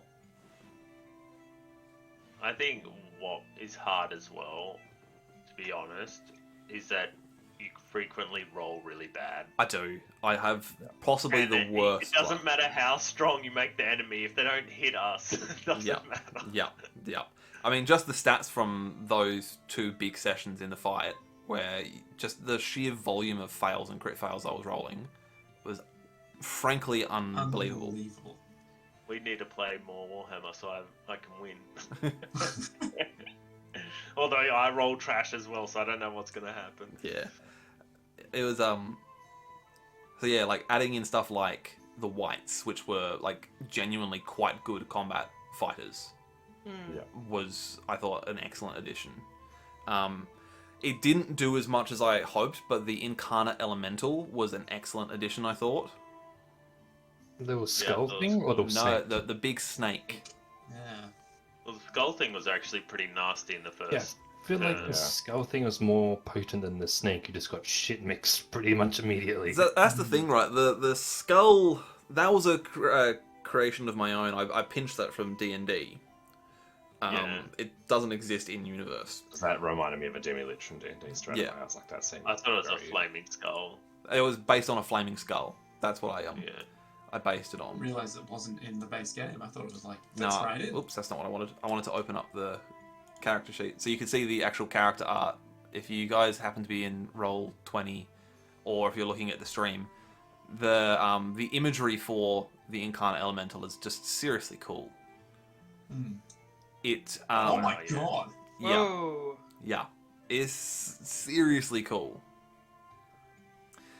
It so it says here, the Incarnate Elemental of Death is bound to the mortal realm by the power held within a rare Shaiish horror log, an enchanted hourglass that contains the dust of a monarch's bones.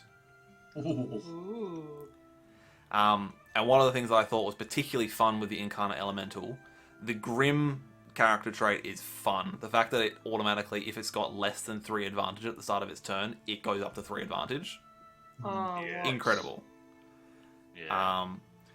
And the fact that it is soundless. It makes no sound whatsoever.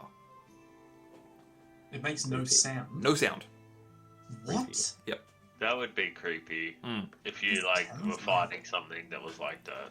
Yeah, as big as it is and makes no sound.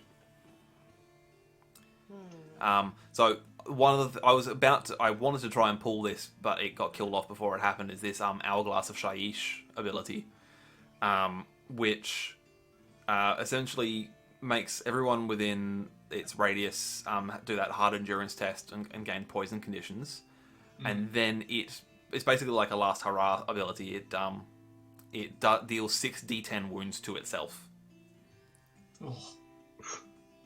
Impressive. Must be very proud of that horrifying creation. It did not pan out, unfortunately. You killed it before I got there. Yeah. But that's fine.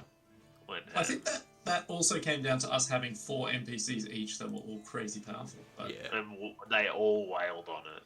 Oh, Yeah. they really did. Yeah. I sure did. And very that was good at why games. we were still immune to the fear. Yeah, exactly. Which was a pretty clutch. Was it a prayer? It was a that prayer. Wolfgang did? Yeah. It's a very clutch roll on that one. Very much panned out. So I also had a question from Steve for me, which was, did I intend or expect some player deaths in that fight? Yes. Yes, I did. Yeah. As I said, like, I had been trying, like, the whole thing with Warhammer is that it is so grim, and I've been reading all of these various different people. So I'm in the Rat Catchers Guild Discord group, which is for people who play Warhammer. And there's just so many obituary stories of like, my character got killed in this gruesome way. My players all met a gruesome end doing this, and it's a constant stream of like, people are dying all the time, and it's meant to be gritty, you know. It's like it's grim dark, and I felt like, bar a few lingering injuries, we hadn't really gone very grim dark. Like, the worst really that had happened was Ulrich had got his ear mashed, and Johanna had lost a couple of fingers. Yeah, okay, like, you might have torn your ACLs, or, you know, gotten a twisted ankle or whatnot a few times. But Well, like you know, that, he stubbed my toe quite badly. that's you know, that's stuff that And heals within the span of the game. what's his name? Kova's got a pretty nasty injury from the Kova's got Manticore that fucked lasted up. for ages. Yeah, Like, And, like- when I retired him, he still had like months left to heal. yeah, and like he also got fucked up by that rat ogre as well, which didn't help. Yeah, and when you just ruined Rain's arm for like fucking 6 months real lifetime, Yeah, and just couldn't do shit, I was like, this is my one thing. yeah. But yeah, I hadn't expected to kill both of Steve's characters. That was certainly not on my radar. You know, Yeah, I didn't think you were targeting or anything like that. like Yeah. the only like, I certainly targeted that spell in the sense that I spotted a scenario where I could potentially catch two characters, because both you and Wolfgang were quite near each other and were caught in it. I thought, well, here's an opportunity maybe. But then I also, when I sent that purple sun through earlier, I was like, well, maybe I can catch Ulrich out here. And if I'm honest, of any of you, I thought I had a better chance of killing Ulrich than I did Heiko.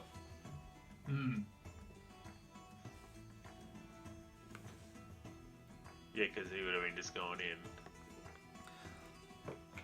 I Yeah. don't think my magic resistance would have done much against it, I'll be honest. No, well, the thing with Purple Suns is that if you had failed your test, you would have just insta-died. You would have turned to stone, and that's it. Yeah. So I intentionally made Babrikos, a real threat. Like I stacked him with as many like hard ass like insta-death spells that I could find. And did I get some very lucky rolls off? Yes, I did. But I had hoped that I would kill off at least one character. I hadn't intended to kill off both of Steve's characters. That was certainly not what I had planned. I think, like, if Ica had gone and not Oswald, I probably still would have made a different character. Yeah, right. Because I don't think, like, I would want to go from playing a wizard to playing a wizard. That's the Yes. same school. And, like, I may as well try something different. Yeah. No, that's fair. But it still hurt. Yeah. Oh, for sure.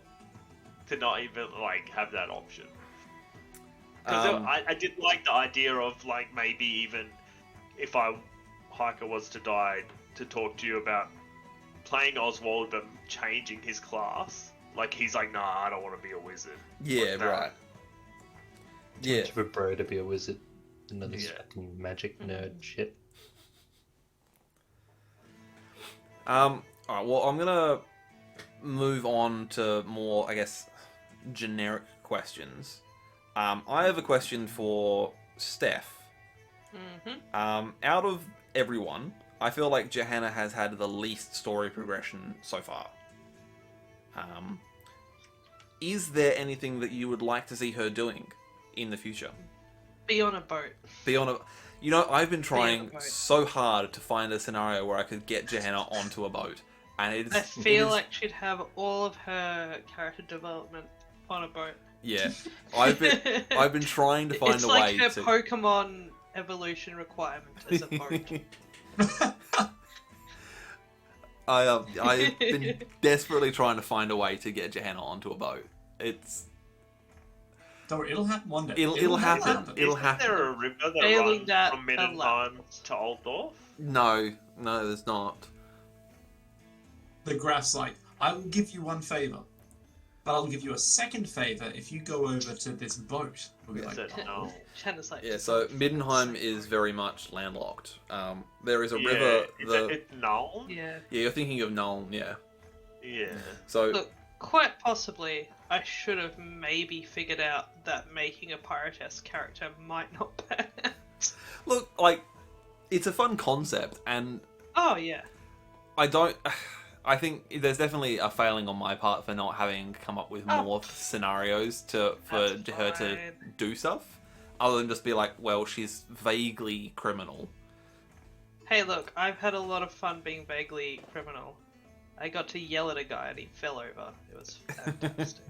That's true. there's a lot of sniffing involved. There's a lot of Let's never sniffing. forget that. A lot of sniffing. A lot of sniffing. When you come from the sea and then you don't have salt in your nose, you're like, oh my god, I can smell everything. I can smell everything.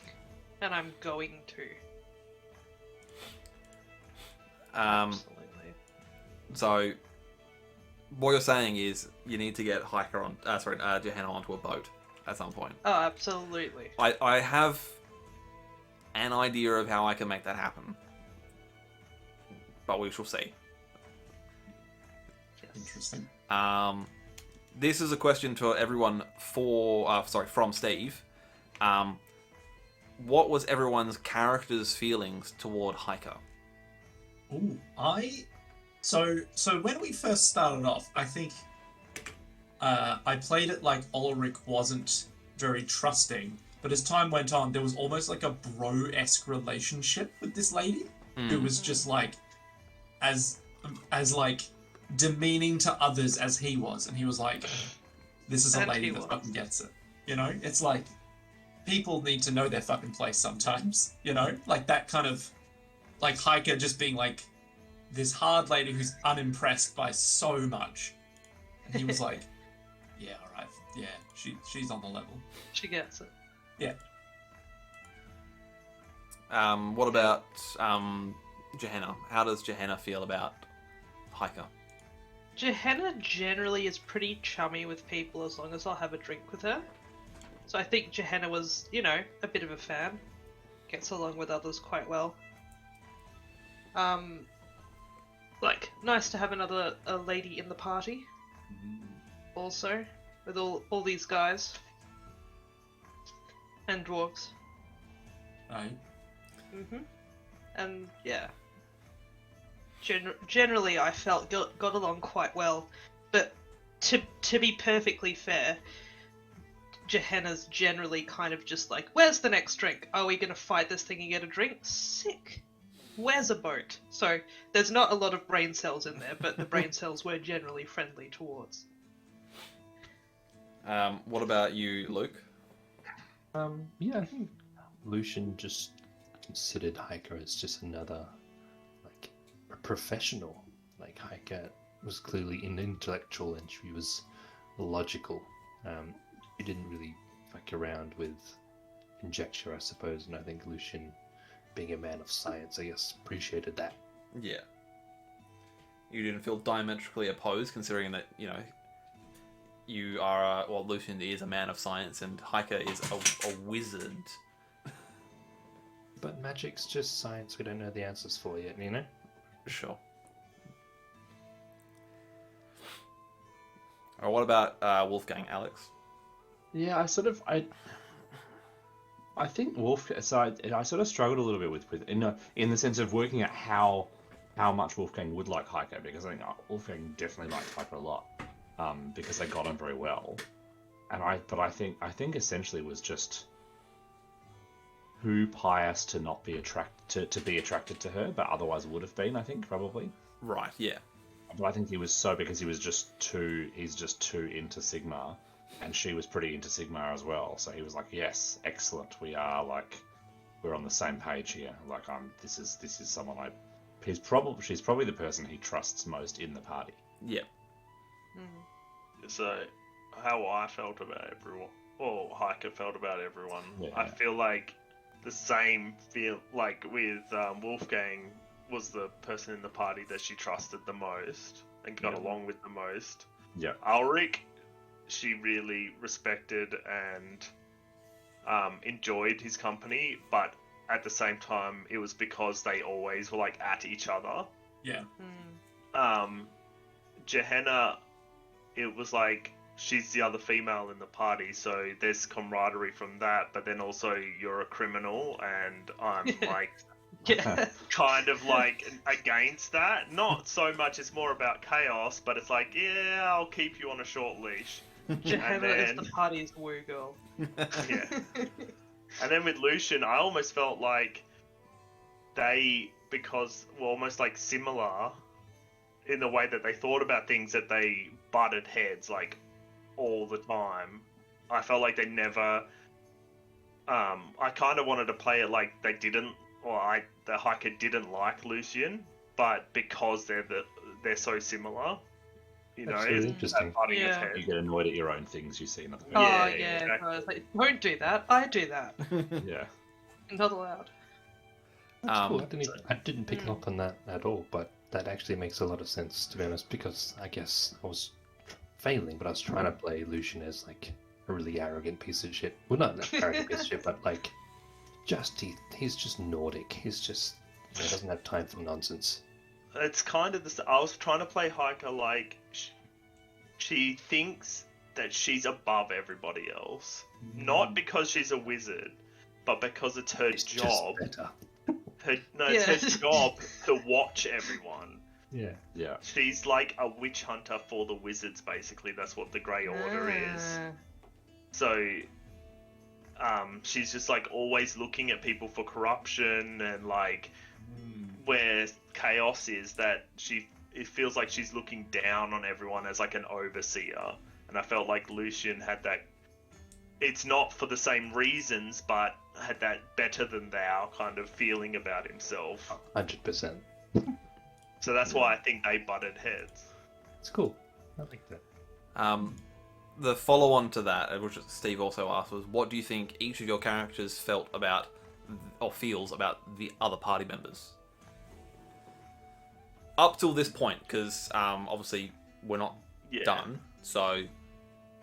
Like, just anything in particular. Well, should we start from the top again? Nick, what do you think Ulrich feels about the rest of the party? Let me think. So we went over Hiker because it was sort of like a bro-esque relationship there somehow. Don't know how we ended up there, but somehow that. I felt like that was the same, yeah. Yeah. Gehenna was like the drinking buddy, Yeah. where it was like, you son of a bitch, let's go get some ale. Wolfgang was kind of interesting because Wolfgang was like, all right, let's pray Sigmar. And I was like, or we could just not. Like 90% of the time.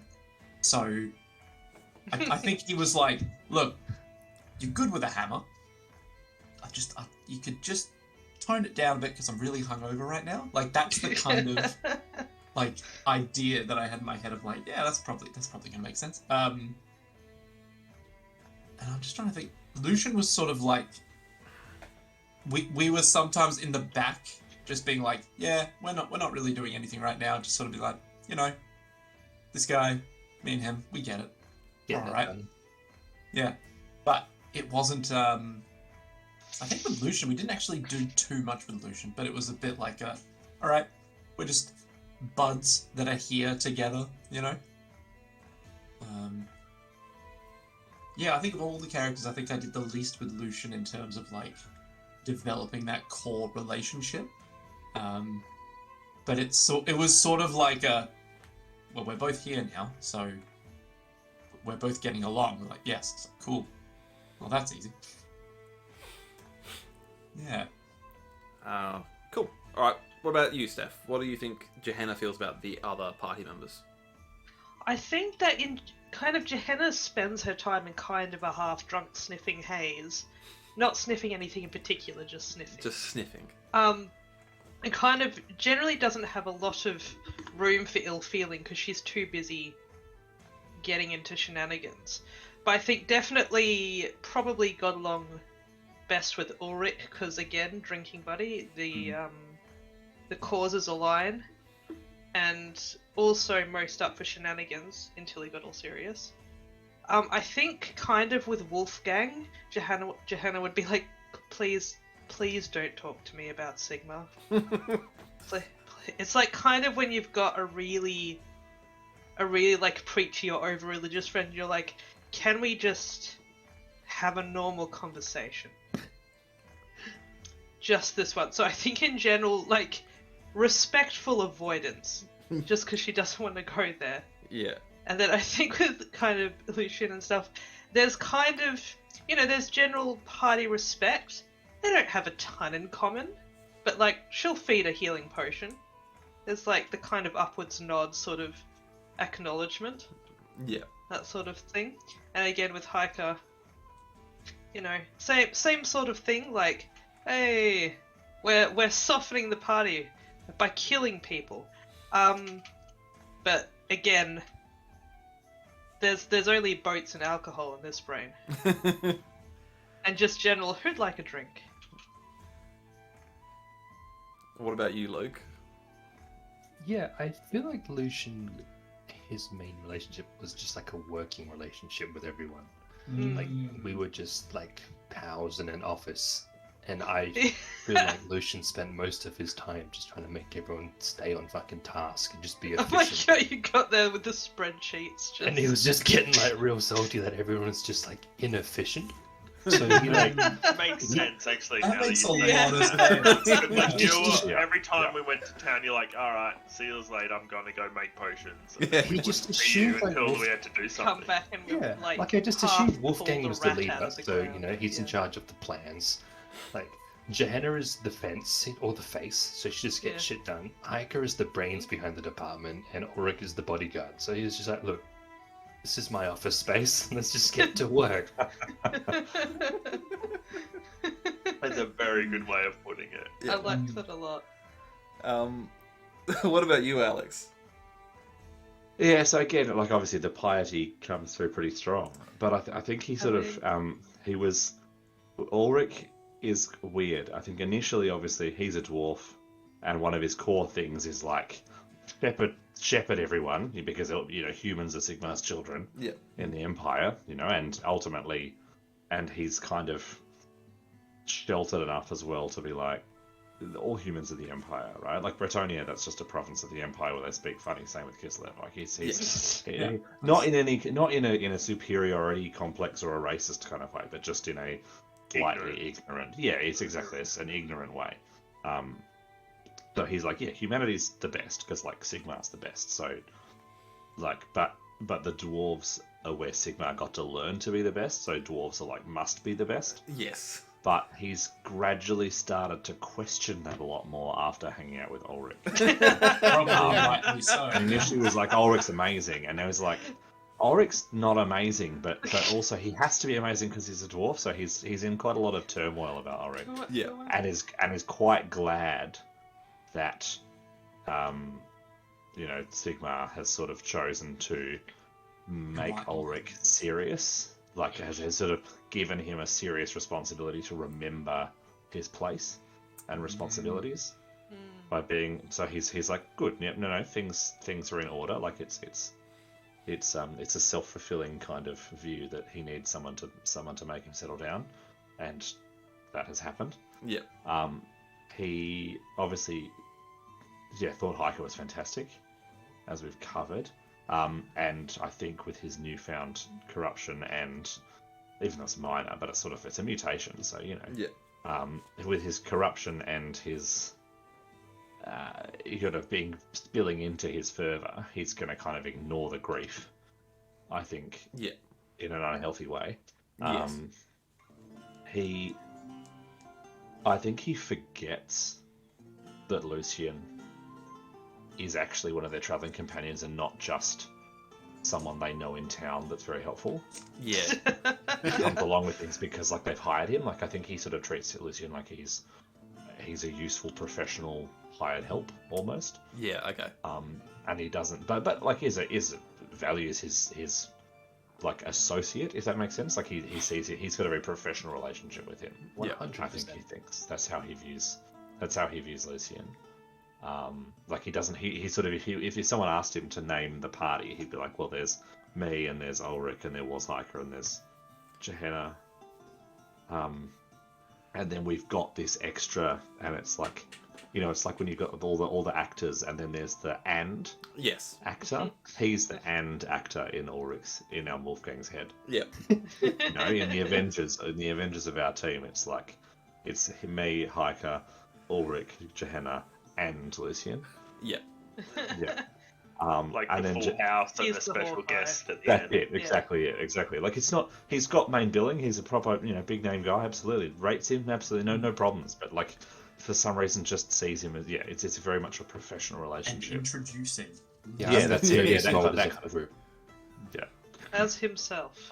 And then I think Gehenna, he kind of obviously sees as a wayward soul, Oh, sorry. possibly Wayward. too far to save, but also Absolutely. but also a little bit like pirates have a monkey that runs on your shoulder. She's Yeah. kind of the pirate monkey on Of the the pirate. party. Yeah. So he's and is a little bit baffled by why we associate with her as well, because he's like, It's like, why she's- is she here? she's a criminal, like blatantly a criminal.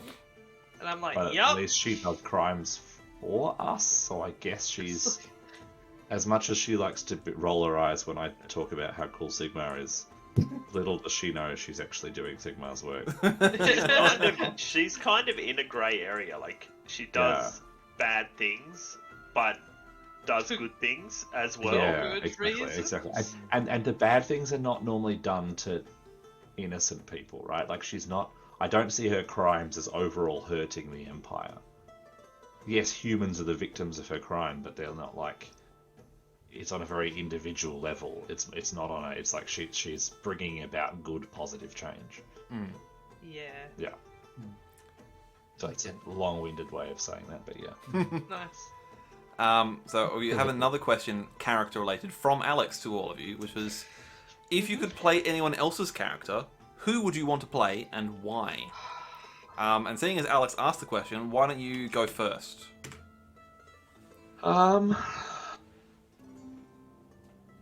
See, I was concerned you'd ask that. I don't know. I already have an And you answer for this. Oh, me well, too. yeah. You go for You it. go Let's and you can for it. think Yeah. Three words. You go for it and let me have a think. Shadow horse. That is all. So I actually did at one point just go, man, Hiker would be fun to play. Because like it's like what you said, the Grey Wizards is kind of just this really interesting sick. Yeah. like guild effectively, where you have a responsibility to them, but also you're in this party, and it's like this nice kind of It actually was kind of hard sometimes because I have the responsibility of the party to the Grey College, but then the Grey College like don't want anyone to know what their role is, and the Grey College are like an order that is kind of works for the Empire, like specifically, but people don't know that, so I can't like rely on that to get around. So it was Yeah. interesting. And I just rolled. Didn't we just rolled for that, didn't we, Yep. Ben? For what school? Yep. Yeah. Yeah, we rolled. I think Hiker was pure RNG. I don't think we did. No, I picked Wizard. No, that's right. Yeah, picked yeah. Wizard. You specifically picked Wizard, but otherwise, yeah, it was pure RNG. Yeah. All right. Steph. Yeah. Also Shadow Hiker. horse. Shadow horse. Like the actual horse itself. Oh, No, I just it seems so handy. So just hard felt- to cast. I know, But but it's when so you do fucking cast it- cool. It is cool. I was just like every time I was like, fuck yeah, Shadow horse. Hello, well. Yeah, I was just gonna say it's like Shadow Club. It was like Shadow Club, Saddle Club up in here. Yeah. Um, It's a shadow horse. all right. What about you, Luke? Easy Johanna. Yep. Oh, yeah. I'd Nice. have loved because the times playing those one shots, playing that little halfling and just being that like morally ambiguous but potentially on the right path, like Yeah. agent of chaos. Yeah. And I hate like in RPG games, I despise magic. I don't like being casters. I never pick it. So it's just like Johanna just seems the most fun. You can just do some insane shit and just hope it pans out. Well, pretty much. It is a great time when I'm not falling asleep on the stream because I get tired. Look- That's nothing to do with your DMing ability. I'm just very sleepy. I understand. Look, if we could get away with starting earlier and like finishing earlier as well, I would wrangle it. But I just don't see it happening, unfortunately. Seriously, don't go around my need for old lady naps. Like seriously. All right, Don't Alex. pander. What's your answer? Like at various times, I've liked all the characters, and I'm not just trying to give a sort of wishy-washy answer. Initially, it would have been Hiker as a caster, and then I got to be a caster a lot more in the one shot, but also in playing against Babracos, and I'm like, this is very cool, but also like it's yeah. I actually think, like looking at it now, I actually think Lucian would be cool to play. Yeah. Just because I often, as a role player, end up in a leadership character. And I thought the interesting thing with Wolfgang is that because he's boisterous enough, he often ends up at the front there. But it's been helpful having Hiker to kind of turn him in the right direction. Yeah. Because he's a bit of an idiot, so he'll be the quote-unquote leader but make bad decisions. Yes. Whereas someone like Lucian is an intelligent character, and so could easily put themselves, I think, like it would be interesting to be socially dominant with Lucian, and the fact that while combat-wise he's not much of a combat guy necessarily, you could use his, just his education and familiarity with, civilization to make it more of a legit leader in a people situation. Yeah, definitely. And that, I think, is something we haven't really explored too much, so it might be something that we look at going forward, is putting you into some more interesting social situations and seeing how that stratifies out. I think that's one of the areas that this party definitely struggles in, is where we get into a social situation where But so fuck. so you're telling me there's no ale here? That's effectively what you're saying. Yeah, I'm a social drinker. I can't be social if I'm not drinking. Yeah. What about I you, feel Steve? like- Yeah. I feel like playing a wizard is, in the social settings, is actually better than in combat, because casting spells is like really hard to get them to go off, and you spend rounds just channeling and not doing anything. Yeah. But in the social settings, like Hiker was a very smart character, so I could So, do quite a lot. But So you can't cast spells, but you can cast aspersions. but playing so now that Ulrich's a Slayer, don't think I'd want to play Ulrich, but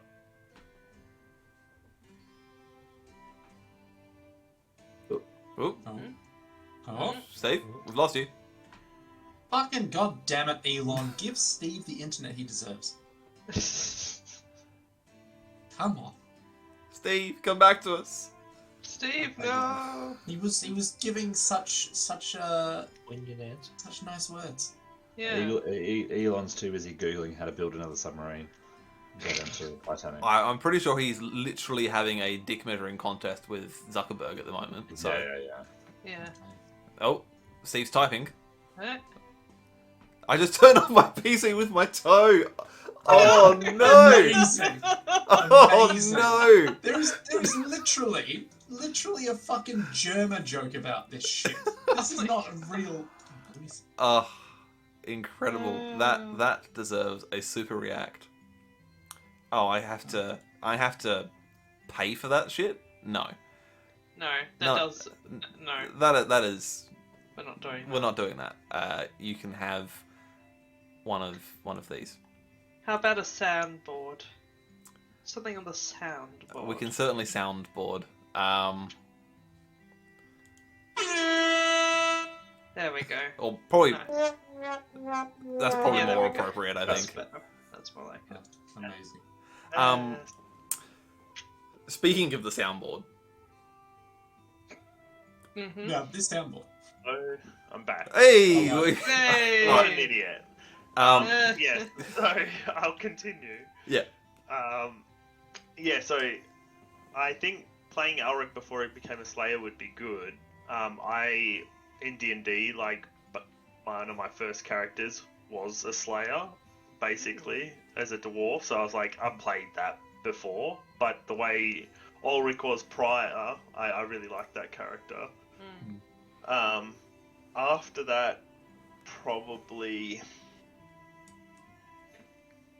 I don't think I could play Wolfgang very well because I'm not preachy like that. So it probably would be Lucian or Gehenna.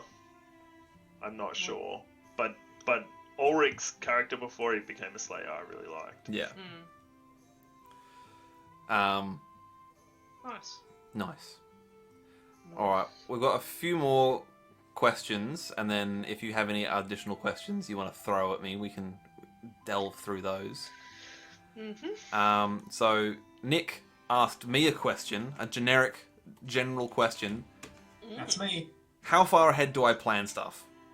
And what does my process look like? I can tell you with this Middenheim arc, before we had even started it, I knew how I wanted it to end. Cool. So the end of this had been over a year in the planning, basically. Jesus, okay. So Oh, back when, so it was towards the end of our Ubersreich run, I got the Middenheim book, was flicking through it all, and I was like, I really like all of the imagery and the sort of setting of Middenheim. I need to come up with a way to send the party there because I felt like we were kind of running out of options for things to do in Ubersreich.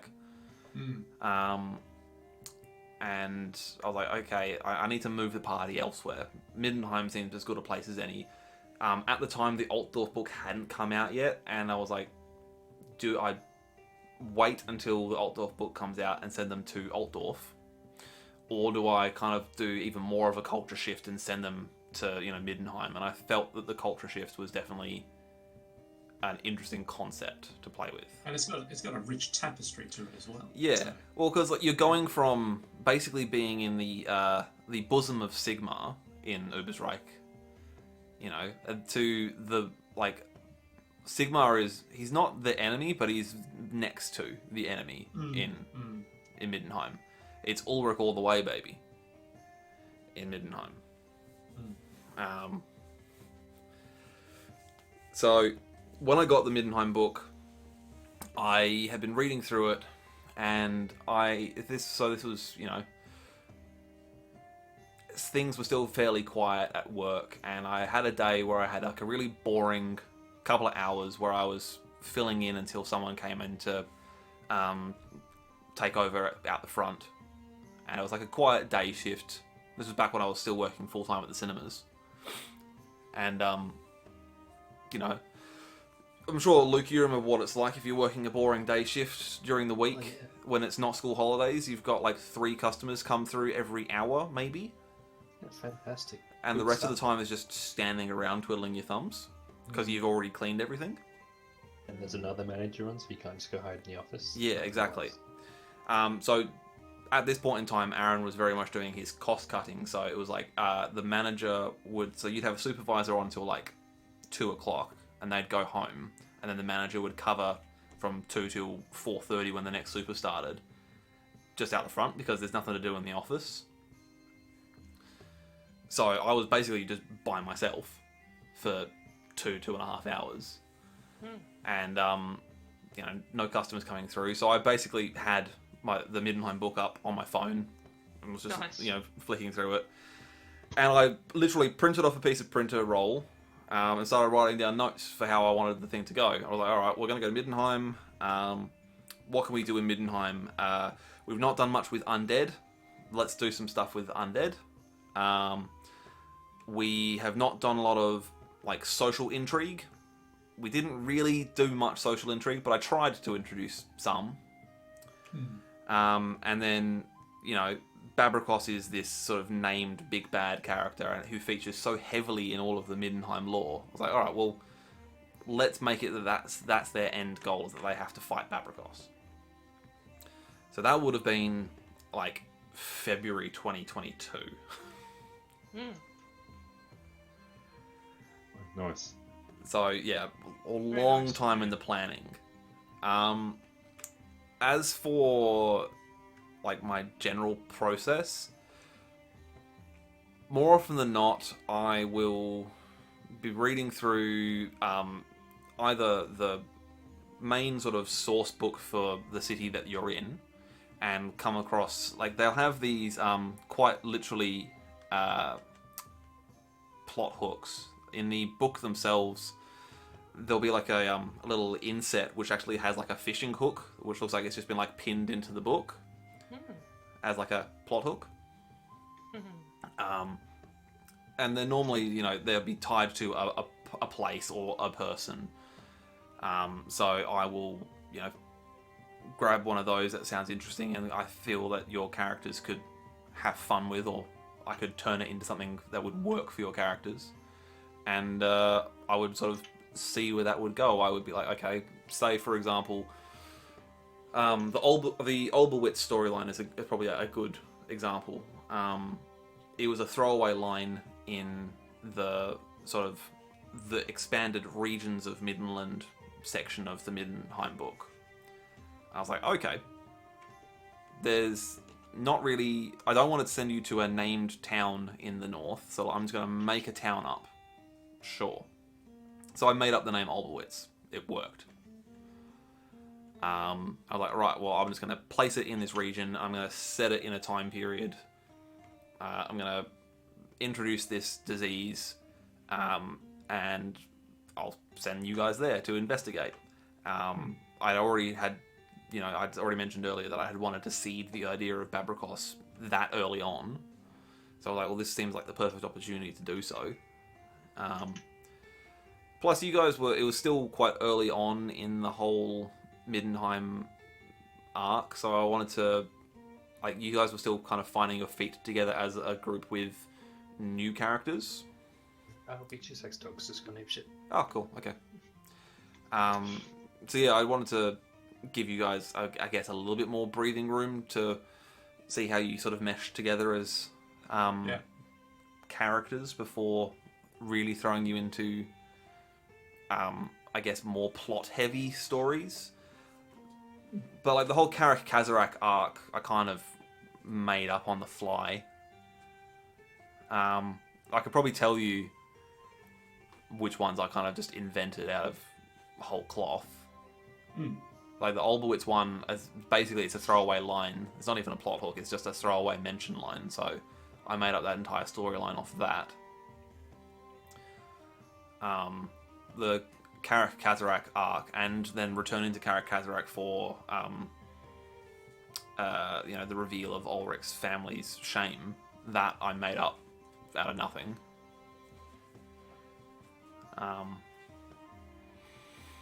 Some of the stuff I got you to do in Salzenmund, like the going to that Biekerhofen town and collecting the woman who was doing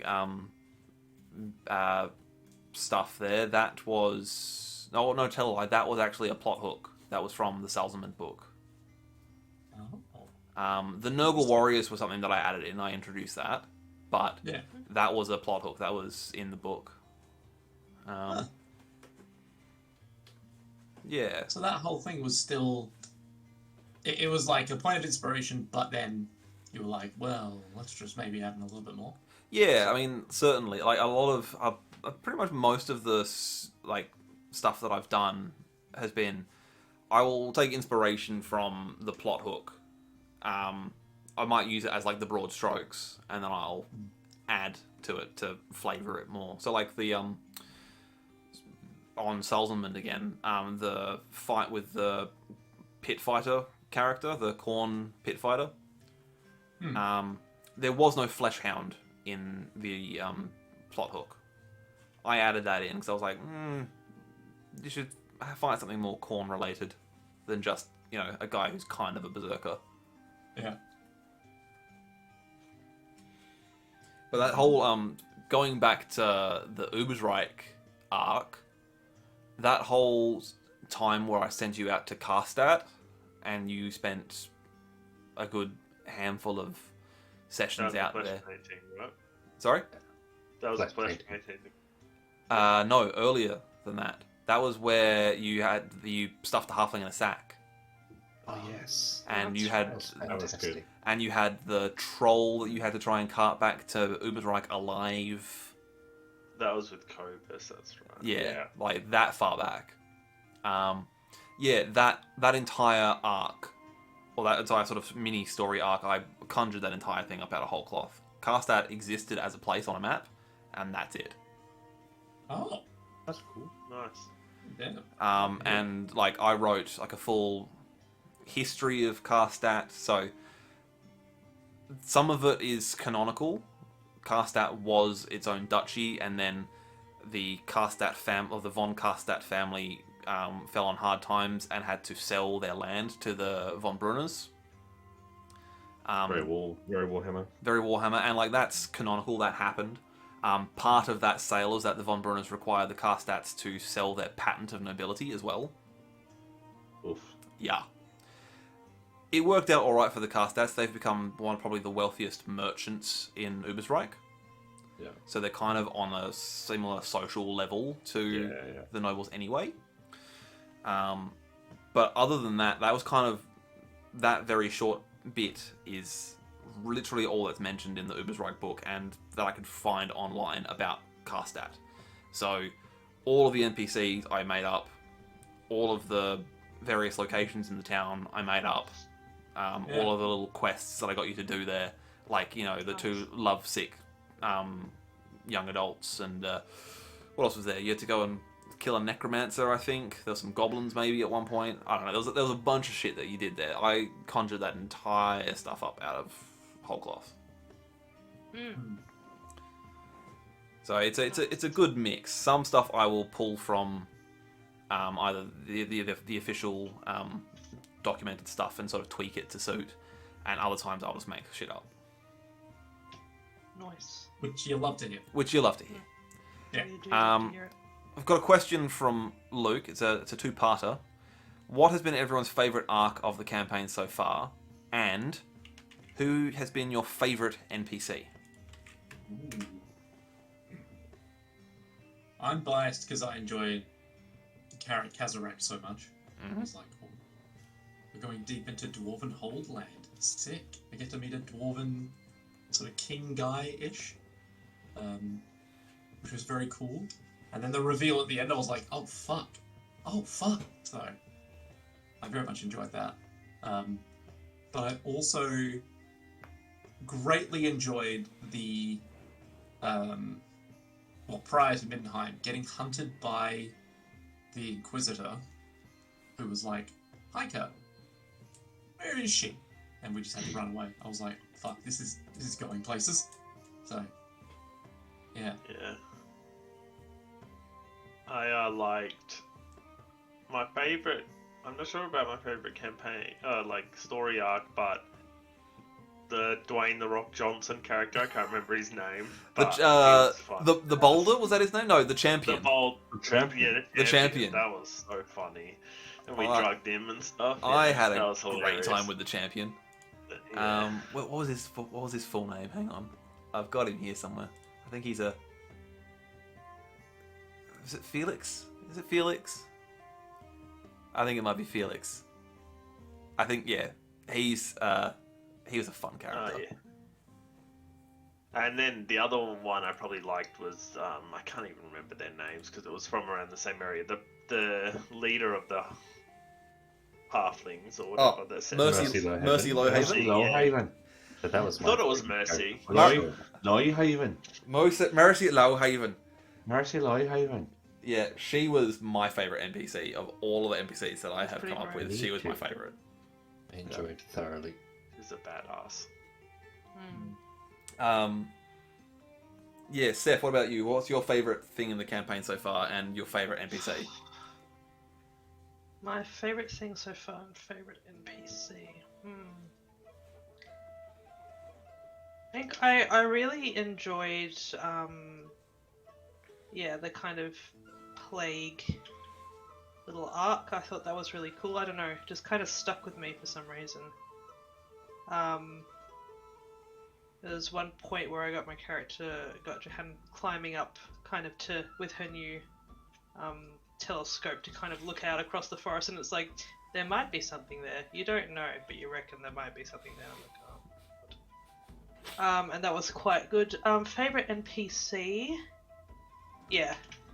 Dwayne the Rock NPC. That'd probably be my favorite, I reckon. He was fun to voice. He was great. That was a lot of fun. What a champ. What an absolute champ. What about you, Luke? My favourite NPC was Mercy Lehaven for sure. Like, my favourite bit of the campaign was Fleshbook. I thought that was fucking sweet. That was just some like haunted manor, grim dark options, just weird shit going on. I thought that was freaking sweet. That was a lot of weird shit. Big fan of that. Alex? I really like Mercy. She was pretty good. I did like the champion. My favourite overall, I actually really liked. Is that Albowitz we were just talking about? Yes. No, not Albowitz. What's the one where we went north as with the merchants and the nobles, and the merchants used to be nobles and Karstat. Karstat. So yeah, I really enjoyed Karstat actually. I know I was playing a different character then, and that's not like I didn't enjoy the stuff with Wolfgang. I really did. I really enjoyed the Spider Lady town as well. Yeah. But I think probably Karstat, I just really enjoyed that all the different interrelated stuff, and how we kind of set ourselves on a path of making friends with a baron, making friends with someone high up. Yep. Through incidental, stuff. I quite liked that. That was cool. So I quite liked that arc was probably my favourite arc, I think. Yeah. I will say, as a clip note, just as a personal favourite, just like saying the most horrendous shit to that widow halfling was fucking enjoyable for me. Like, I thoroughly enjoyed just ruining her day for no reason. Oh, there is a non-insignificant part of me that wishes that I had been streaming back then, so I could go back and like have recorded that. Watch us deciding to bag away. Bag a halfling. That was a powerful session. And session. Like the just all of the times where we said stuff back in the Uber's Reich shuffle, like the cum laden tote bag. Like, yeah. Like, when is that merch coming? Yeah. I don't think anyone would buy that merch. This needs to be white. I'd produce it, okay? I can find enough. Look, I can find a good source, okay? I can find a good supply. Yeah, I think tomato bags. Nick, what was your favourite NPC then? My favourite NPC. Oh, there's so many good ones. That's the problem. Favorite NPC. I want to say. The guy. He wasn't the guy who held the Book of Grudges, but he was the dude at the guild house in Middenheim. That was like, we'll just be 1 second. Because you just played him so fucking well. He was just this random attendant who was like, excuse me, you can't actually come down here. I was like, this fucking guy. I don't know why, he was like, what? It was like 5 lines of, oh yeah, we're just going this way now. For some reason, that's the one in my head that I'm like, man, that guy. I don't even remember what I had named him. He was just like random dwarf NPC number 4. Yeah. But I know exactly who you're referring to. He just happens to be a guy in the Dwarven Engineers Guild when you walked in. Because like a lot of the other ones were like, they're all larger than life, or they're all very powerful, or they're all in like positions of like status. And then there's just this guy who was just like, "Oh, I'll just be 1 minute." And I'm like, "Well, there's just a guy here. Okay, sure." On No. that same sort of train, that's kind of like a interaction you enjoyed with an NPC. I personally, my favorite was the when we were in Salzamond and Hiker went and spoke to the priest of the Ulrich temple and like buttering him up, like saying Sigma shit and like Ulrich's the best and stuff to get him to like do what I wanted. I enjoyed doing that. I was really looking forward to exploring Nurse Meredith, not in a biblical sense, but exploring how that goes, just until Ben brutally and utterly murdered her. Yeah, sorry, mate. There is no romance in Warhammer. And then there was like the other nurse that we saved from like when we were stuck in that house. In Oh, city. the vampire one shot, yeah. Or at least it wasn't a one shot, but we kind of played it like a one yeah, shot. basically. Yeah. A Halloween special. A Halloween against the special. vampire. Yeah. Yeah. Oh yeah, that was really cool. Like quarantine towns. That was probably one of my favorite That was mini fun. arcs. That was really I fun. really I enjoy that we too. managed That was to so cool. get that all out in one session.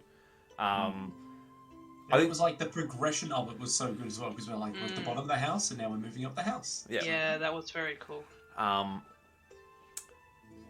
Yeah, I think my favorite arc of all of the arcs was, I think it had to be all of the stuff with Mercy Lowhaven.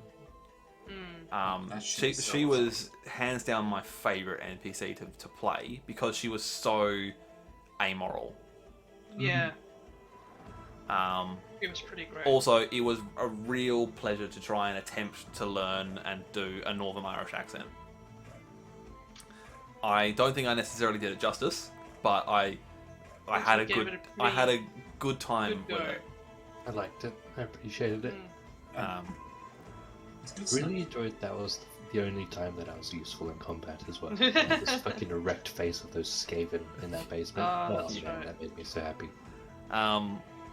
My next favorite NPC, which I think Nick will hate, again, it's not from the Middenheim arc at all. It was Reginald J. Huxfield III.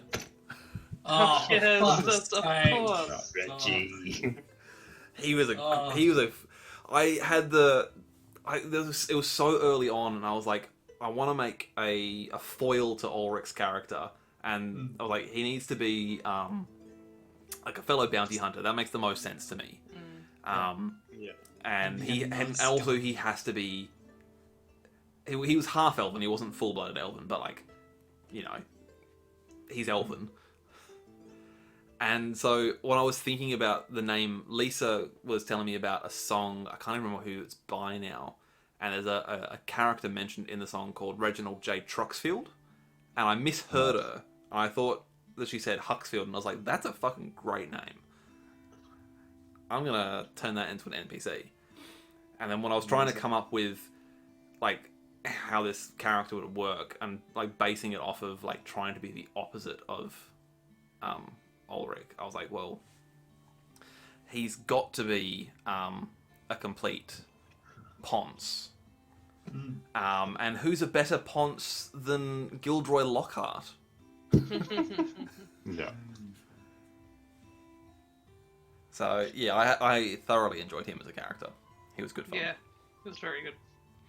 All Do right, you do like me where you practice your accents in the car? 100%. 100%. Particularly with, I practiced the little monologue that we had with Reginald the first time you met him. I practiced that because I wanted to get that right. And it was almost verbatim the monologue that Lockhart gives in Chamber of Secrets. I tweaked the words, obviously, to suit the setting. But I spent weeks practicing that Northern Irish accent to get it as good as I could get it, because it's a hard accent to do right. Like, I could do a normal Irish accent fine, but Northern Irish is just hard. I've been trying for so long to do like a Eastern European accent. I cannot get it. I don't know. I can do like a really over the top Russian accent. Scottish, I can do a pretty decent South African, but I just cannot get it. Mm. It's so frustrating. It just either sounds like I'm just talking, or it's like ridiculous. Yeah. There's definitely, with accent work, it's definitely like you can push it too far and it's just ridiculous. So trying to find that happy middle ground where it sounds vaguely normal is. Do you use like trigger words? Depends on the accent. Northern Irish, 100%. I imagine in my head, Jamie Dornan saying "right now," which would sound more like "right now," and then that gets me into the accent.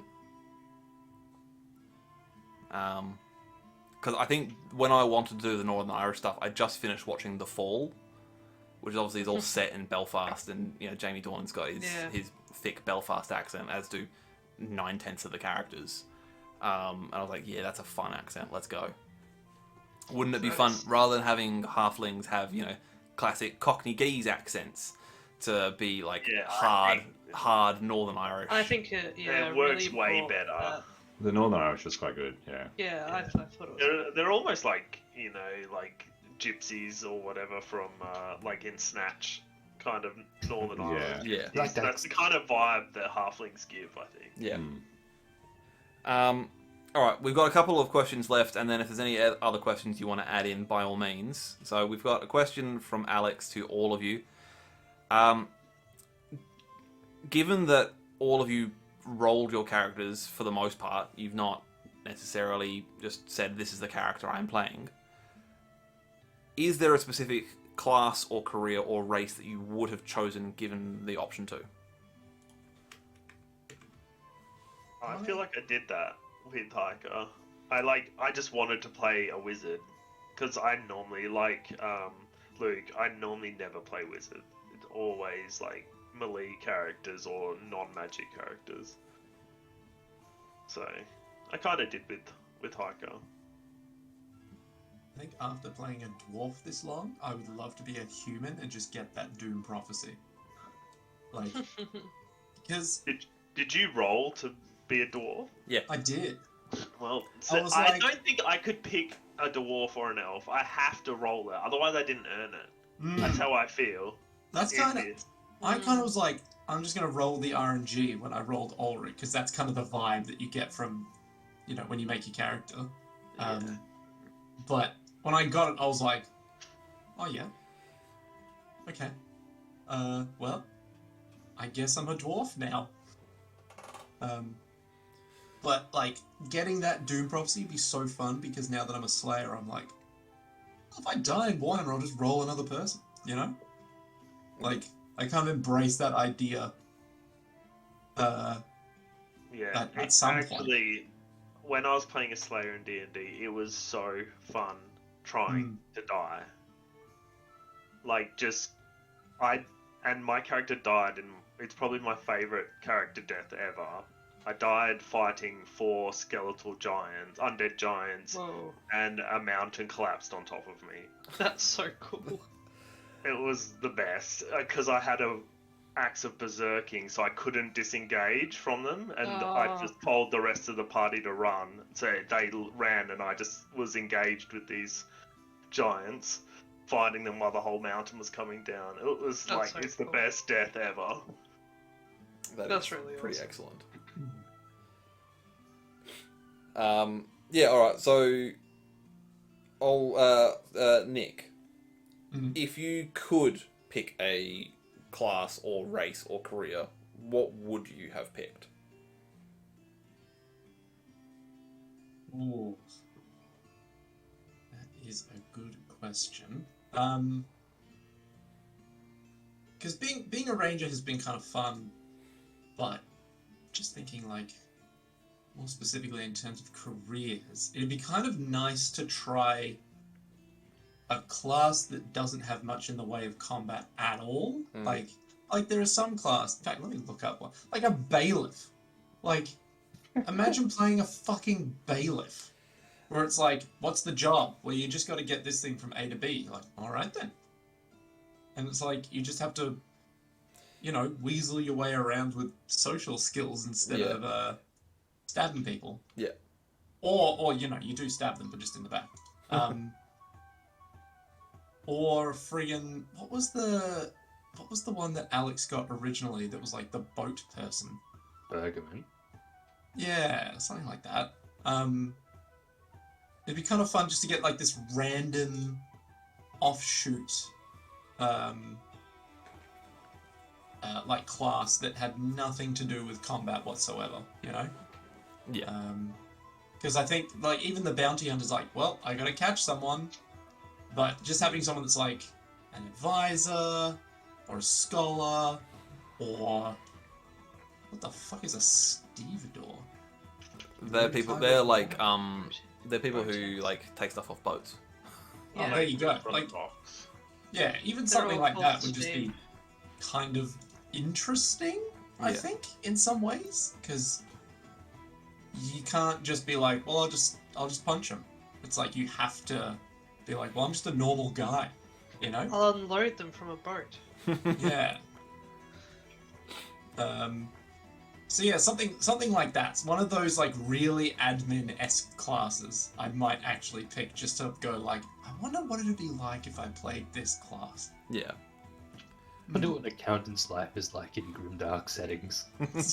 It depends on the camp, like what you're doing in the campaign. Because if it's a lot more social stuff, I feel like those classes would be very rewarding. But Mm. if it's like combat a lot, then you Yeah. feel useless most of the time.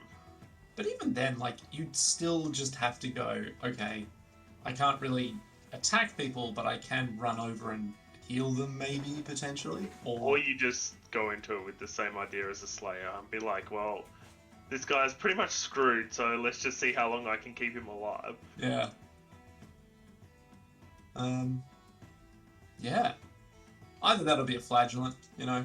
That would be good. I thought a witch would be interesting, but I don't know how you would Yeah. roleplay it. Like, if everybody's trying to kill you all the time. It'd be kind of fun if everyone was witch hunters, because then we'd all just be like, by the light of Sigmar. Or be like a party of corrupt witch hunters. It's just like the office scene where they're all pointing finger guns at each other.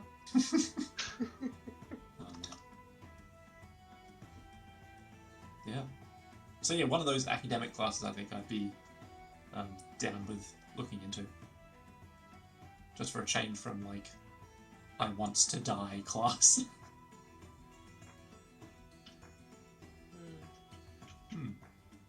Ben, if you were to make a character to play in a campaign, and you couldn't roll, what would you pick? Friends, go on. Oh, Currently muted. Oh no. okay. Oh wait. Alex then, or Luke? What characters would you pick if you had to pick and couldn't roll? With mine, like, yeah, Rain was entirely random. It's just like a peasant. I really wanted with my second character, I wanted to be a healer. I just wanted to run around and be support. So I was trying to find classes that can provide any healing that isn't like a wizard. I came across like apothecary. In all honesty, the system let me down with the fact that you only have like one heal per combat. But my initial plan was just to buff you guys with potions and then basically be a healer running around the battlefield and try and shine more in social settings because I don't really know how to roleplay. I've never, like, this is the first campaign I've ever actually played in terms of a dice game, so I don't know how to do it. So I was really trying to force myself to do something different. Yeah, I enjoyed what I was doing, but I definitely want to be more of a support class, I guess, than a tank or stabby stab. Sorry, I'm back now. Sorry, I was just sitting here jigging, being like, I need to go to the toilet, but there's no gap, so I ran off. Oh, fair enough. Steph, all right. What about you? Is there, if you had the choice, what would you pick? Well, I tend to default to some kind of elven caster, really. Yeah. So I'm kind of glad I went with the kind of RNG class. I had a lot of fun during the big battle with the big bad, whacking things with a warhammer. I think it would be quite fun to go kind of a bulky fighting type. Yeah, right. But now that witch was mentioned, I'm like, oh, that sounds quite cool. I do like that. Yeah, hedge witch or whatever. Oh yeah, that'd be really awesome. But it would be especially in kind of a party setting, as you say, a bit of a challenge for that character to survive, especially if any of the party are particularly feel like dobbing them in, or are witch hunters. But also that it does intrigue me. What about you, Alex?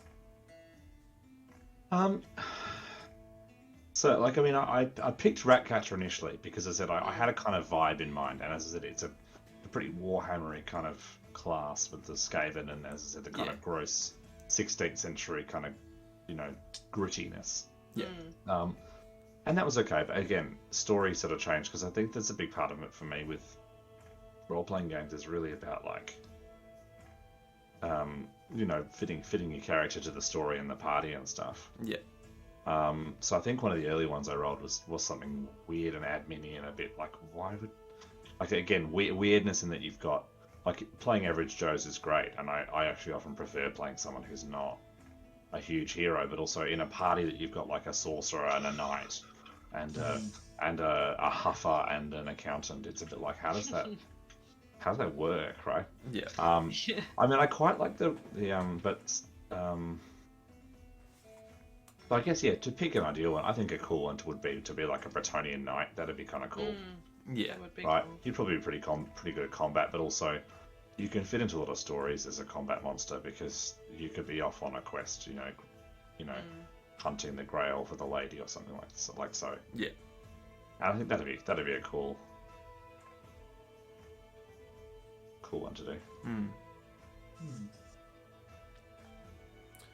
Did I already ask you, Steve, what you would pick if you had to? I said I kind of did with Hiker.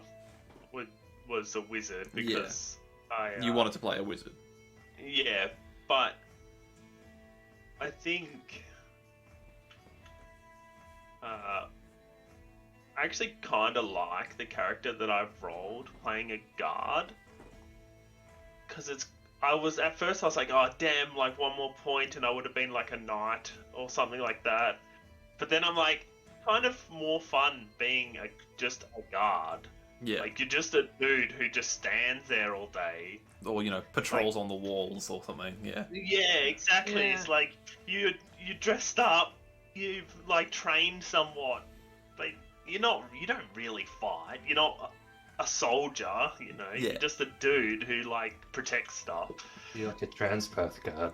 Yeah. Yeah, exactly. Yeah, exactly. You're like the rail cops, not an actual cop. Yeah. So yeah, I thought that I'm kind of looking forward to playing Yeah. playing a guard. Yeah, nice. If I had to pick, I would love to play a halfling character. I feel like that would be quite fun playing a character that is that small. Yeah, actually. And I think Good point. I've played a lot of dwarves in D&D. A lot of dwarves. I like playing dwarves. Yeah, me too. And I don't think I've ever played an elf or a half elf. I've never fallen into the classic D&D trope of I'm playing a half elf ranger. I can't even think of anything worse. Yeah, but Yeah, I wonder what that's like. Haha. But I also am like a typical dwarf player. I'm like, ew, elves, gross. Yeah. I don't have a problem with playing an elf, but I don't think I could play like the stereotype like half elf bard or half elf ranger or whatever. I don't think I could do it to myself. Brooding bad boy. Yeah, I don't think I could do that. Man put killed in tragic It's pretty fun. circumstances. To be fair. If I'd ever played an elf, I probably would play a ranger, but I would play a ranger that never uses a bow, is all melee. Yeah. He just throws 'Cause I can't go all the way. But Just embrace it. so yeah, either a halfling character of some sort, or when they introduced that you could play as an ogre, fuck yes, would I play as Oh, an that's ogre? awesome. Yeah, that would be good. Because That would be really awesome. Motherfucker. because you're so dumb. You're just a big slab of walking meat who's always hungry, and the only thing that you're good for is whacking shit. And you could even be like a dumb ogre, like dumb for them, like you can't even talk. Yeah, There's a Like- lot of them that can't talk. yeah, it would have been hilarious, and like so big that you can't get into buildings, so you just have to get left outside with the horses. If you Like- roll an ogre, do you still have to roll for a profession? You do. You have a limited pool of professions that you can choose from. So like, there's Oh certain my professions God. that you can't get. Oh my god. I was gonna I think say, there's only like 3 professions, isn't there? There's 3 specific ogre ones, Oh, yeah. but you can still like so you Amazing. can still you can still like RNG it and play as like an ogre guard or an ogre apothecary or whatever. The 3 specific ogre ones were there's an ogre butcher, which would have been fucking great to play. Gut magic, yes Man-Eater please, is sign one, me up. isn't it? Man-Eater was one, and Rhinox Hunter was the 3rd one. Playing a man-eater would be fun. That'd be great fun. Man-Eaters are hands down. I don't have any, but they're my favourite ogre unit because they're so flavourful. Yeah, that It's one not that's got like the 3 samurai sword things is like one of my favorite. I think Ogre my style. my personal favourite ogre miniature in the entire range is the Pirate Man-Eater. Oh, yeah, he's good. Yeah, it's pretty good. He's so cool. Yeah, I'd love to play an ogre Man-Eater. That'd be great. Like, kind of intelligent for an ogre because he's had enough nous to leave the Mountains of Morn and travel and work as a mercenary. And, you know, he's picked up things along the way. Like, you know, some will pick up a bit of the language, some will just pick up a bit of the fashion sense or whatever. But at the end of the day, they're still just a belly with not a lot of brain cells attached to it. That reminds me, the ogre that you played, that was a... He thought he was a questing Grail Knight. Yeah, Yeah. that guy was hilarious. I forgot about him until just then. Such fun. Yep. That'd be a great character. 100%. I'd love to play an ogre. That'd be great. So the last question that I have that you guys have submitted, unless you want to throw any other curveballs at me, is another one from Alex to everyone. And it's, what do you think of the pros and cons of this system as a whole? I have so many thoughts. I have so many thoughts. The many. dice are so fucking mean. I Oh my god. I don't know if that's necessarily the system. I think it's just an unfortunate side effect of Roll20, maybe. I wonder if things would be different if we played in person With fair dice. with you know, actual real world dice. I don't know. Could we read the numbers on the dice bin? That's the real That's question. Could we recognize? I would certainly not be using dice that have symbols on them. Thank you very much. No, Oh, no. goodness. Oh, damn. Sorry, there's a whole thing kicking off on the internet in the Lord of the Rings community about dice with symbols on on like representing the 6. It is very silly. Oh, Very silly. Oh dear. it's so silly. Um, You should post your meme in the chat, Alex. Oh, I'll do it later. it's too painful I to helped. relive now. It's very good. So it's so this is like probably one of my favorite role-playing systems, full stop. Like, Yeah. I think it's fucking amazing, right? However, the reason I feel that way is because it requires such a mindset shift away from games like D&D, Yes. where That is the true. aim of D&D is to succeed and be a hero and win, whereas in this, the aim is more like just to kind of immerse yourself in whatever the fuck's going on. And if you're in combat, you're like, well, fuck. Like, something bad is going to happen to me. so like one of my favorite systems there. One of my favorite things about the system is that it's so like laissez-faire. I think is that the word? Laissez-faire? I think it's laissez-faire. It's so laissez-faire with like your life. Like you can just go into combat and be like, yeah, you're gonna die. And you're like, oh, so what do I do then? It's like, well, you just make a new character. Like, okay, all right, sure. I guess that's fine, but like, don't I want to hold on to my characters? Like, oh yeah, sure, you do kind of want to hold on to them, but like, you know, if you make them die a certain way, you'll get bonus XP, and then you'll have a good time. And you're like, oh. So like, just being okay with that to begin with is such a massive thing, and then on top of that, even from the character creation, it's like, listen, if you don't like RNG, this ain't the game for you, because guess what character creation is? And you're like, oh, okay. It's like, yeah, don't try to min-max. Just trust us. Don't try to min-max. So, roll with it. Yeah, it's like, if you embrace the RNG and you embrace the, just like, it's not about winning, it's about, like, just taking what you get and being like, well, what do I do with this now? Which is, like, fucking genius. It's just, I fucking love it. And then that kind of, like, feeds into the combat where either you have advantage or you don't have advantage. But either way, you just gotta roll with it. Like, because that's kind of like, I think that's where a lot of people will bounce off it, is they see advantage and go, oh, so if I start losing, I lose hard. Or if I start winning, I just win hard. But the reality is, no. At some point, you're going to fuck up, and at some point, you're going to do well. But it's like You're in just gonna constant ride flux. it. Exactly. While It's you're like, doing well. yeah, it's in constant flux. You got to take advantage of your advantage. And so, like, every turn does feel different. But if you don't like that, and you're just like, well, I can tactically see a way to win this round, it's just that I've lost all my advantage. That's bullshit. If you look at it that way, it's so frustrating. But I just love that it's like, it's so, it's so like, just don't worry about that. Like you have to get into the mindset of, this is not a game that I'm going to be a super tactician in.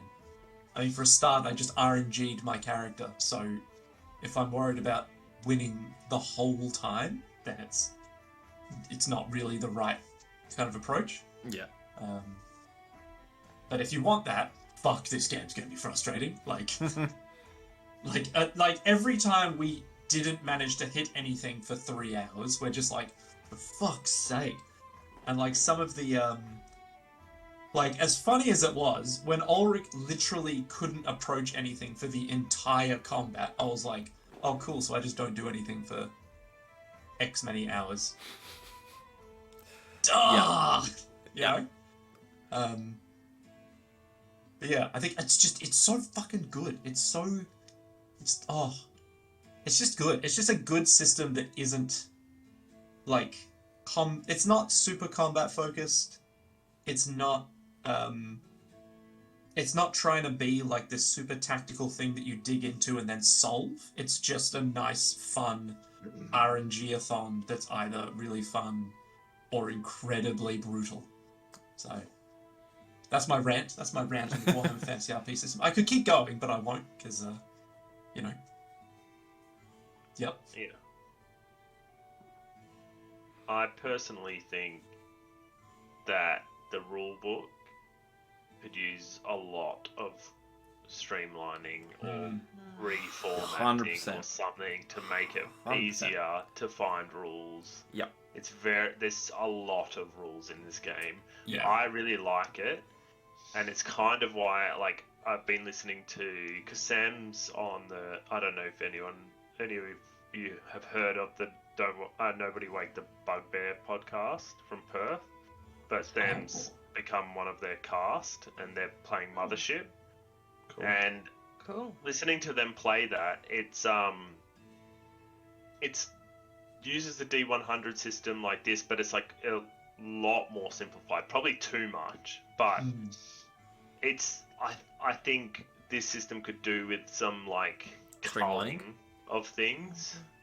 I mean, how many just times to have make it we... easier to... Yeah, we mess up Yeah. rules all the time. And Like, like, pretty I much every read second rules session, yeah. I read rules in one session, I'm like, holy shit, we've been doing this wrong for like 2 years, and then I've forgotten it by the next time we play, and then I find another rule, and then Yeah. it's like, Like Yeah. You know, every much. time. You know what I would love is like a reference sheet. Like it's just Yeah. not anywhere in the rules. It's like one I think page. there's too many rules to have a reference sheet. I don't If think the so. I reference think- sheet is the book. Yeah. No, I reckon you could just have like a table that says, okay, here's a box that tells you outnumbering. Here's a box Yeah. that tells you like all this other stuff. I Like that in of itself would be fine because you're like, oh, what were the rules for that? I just need the numbers. Yeah. But that doesn't exist anywhere. It's like you have to go find where outnumbering was, read through a paragraph to find the number you want in that situation and go, okay, that's what I need. Yeah. But like, yeah. Um, It's so hard to memorize it because it's all in paragraphs and nothing is in. It's quick, it easy, definitely digestible tables. is. It's a lot. It's because I know this hasn't had any revisions yet. This is still first edition for This system. this fourth edition of Yeah. Warhammer Fantasy Roleplay. So they've Yeah. not gone back to the book and done, you know, edits or FAQs. So there's a fuck ton of spelling mistakes and grammar mistakes in the books. Which, yeah, if you've got digital versions, they occasionally will send out an errata, but it's not very often. And that doesn't help you if you've got the physical book like I do. Or, like, Yeah. the one thing I think that frustrates me the most about this system is that at some point quite early on, Cubicle 7 went all in on supporting Foundry, which is a different role-playing game, like TTT. TTRPG like thing, rather than Roll20. So there's virtually no support for any of the Roll20 stuff, which makes And it you have to buy Digital Foundry. It's not free. yeah. Like Yeah. once you've got Foundry, great, and by all accounts, Foundry is excellent. And who knows, maybe in the future it might be worth getting. But Roll20 is free. Yeah. And what we use. What we use. And at the time when we started doing it, it was kind of the only thing that existed. Yeah. So that frustrates me for sure. The fact that it's just there's no support. Like up until I purchased the rulebook in Roll20, like You have to import everything. you have to import everything. And like the character sheets we used were ones that were like fan made and just uploaded to use, which is why when I got the rulebook, we had to like transfer all of our shit over to new character sheets. Yeah. And which did help a lot. Yes. Oh, dude, the fact that we could automate looking up a lot of these rules Yeah. was like Yeah. That's making it more sort of. It was more like efficient. definitely yeah, made it was more just efficient. more efficient to get through. Like it was still enjoyable, but just being able to go, okay, here's the skill. I don't have to look at my sheet, get the right dice, calculate it, figure out what success levels I have. It's like, okay, what's the difficulty? Bam, done. Yeah. It's like, oh, Yeah. Yeah. And then, like, what damage and everything is all on the screen. Yeah, on the where it hit. Where you rolled and stuff, yeah. Like it's like, and again, because we don't have any reference material like a table or anything, if we were to look that up, there's just nothing. yeah. Like, Yeah. I It's just will, packed if you in. guys want, I will send you the GM screen that I use when we do our one shots.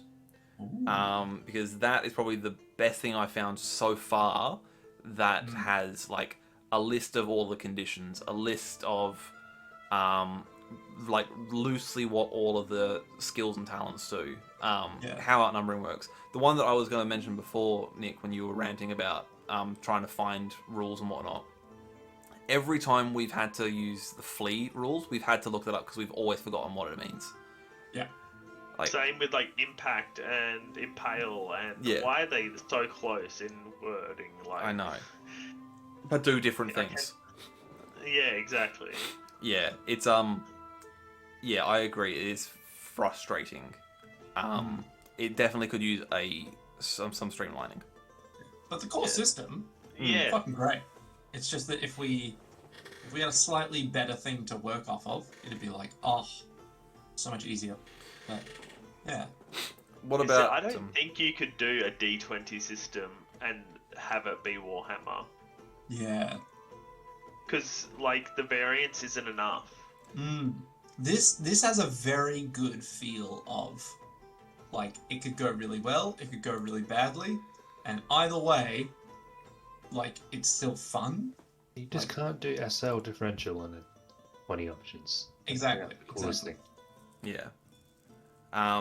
What about the other three of you? Because Ulrich, I keep saying Ulrich because his name is showing up as Ulrich. Nick, Steve, and I have waxed lyrical about the system. What do the other three of you feel about it? For me, because this is like the first DICE campaign I've ever played. Like, I come from RPG computer games, so it's just like I am a loot goblin, and I think the thing that I struggle with the most in this system is combat is so stale if you're not doing well. Like, if you have one thing you can do per turn, you can move a little bit, that's it. You can only have like one potion. If you miss your attack, that's just it for the next hour until he comes around, and then you miss your next attack, and then you're just done for. Yeah.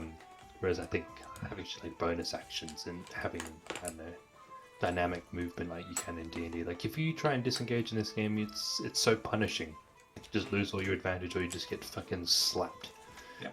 I think that's real harsh. Yeah. But having said that, like, the best thing about the system is that your actions actually have consequences. Like, the thing I hate the most in fantasy is just like there's a magic spell that just solves all problems. I hate that.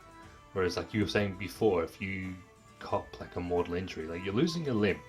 No spell's gonna give you that limb back. You're just kind of done for. Yeah. I think that's freaking sweet. And the fact that you can't just like go from some schmuck to some demigod just after like putting in 40 hours 1 week. Now you're just hot shit in the system. Even if there was a spell in the game that could do that, like replace an arm, the casting value on it would be so high, and then you could easily just explode your brain trying to cast it. Like, I came to this from watching like a whole bunch of Critical Role, and it's just like dying just doesn't matter because you just have like a level 6 spell like Revivify, and then you just have to spend $500 on a gem, and then that's fine. Yeah, but that's also up to the DM to police in those systems. Like, you can just make it that it's super hard to get the materials to do the spell, and that even if you have it, it doesn't make a difference. Even if you have the spell, you can't get the materials. Like, But it's again, up to the in this system, there is no materials. Like, there's Yeah, 3 exactly. types of armor, and that's it. Have white weapons, that's it. No blues, no greens. Yeah. Like, Yeah. oh, man, just give me fucking something. Just give me a little carrot on a stick to continue with.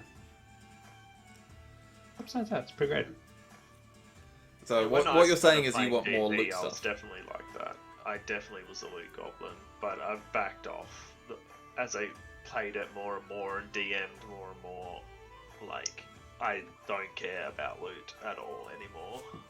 I guess because there is no like real item customization in this system, it just doesn't really allow for it, it's fine in its own sense, but it's just, I don't know, feels like you should get something for doing good. Well, there is a way to get custom-made gear, but the thing is that it's A, it's expensive, and B, it's not easy to do. Yeah, and having to use one of your endeavors to have money, otherwise you just lose it. That's really fucking weird. That I is see. one of my I favorite. low-key actually love that. That is one of my Yeah, Why I does money do not too. contribute? So I say I have yet to weigh in. Don't worry. Well, go on, Alex. You've So, Wait, I mean, I've brought it back to that a little bit, right? And we've talked about some of it. So I think some of the strengths of the system are in the IP. Yep.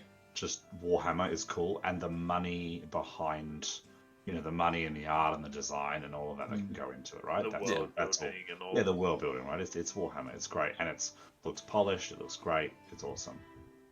I think the downtime actions and like the RNG of class generation stuff is awesome. Yeah. I think the downtime is some of the best downtime, and it's as I agree with Nick, it's crunchy in just the right way. Yeah.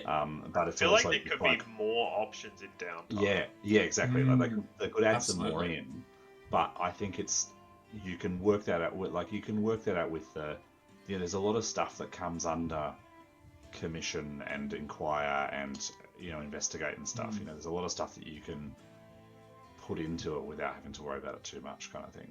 Yeah.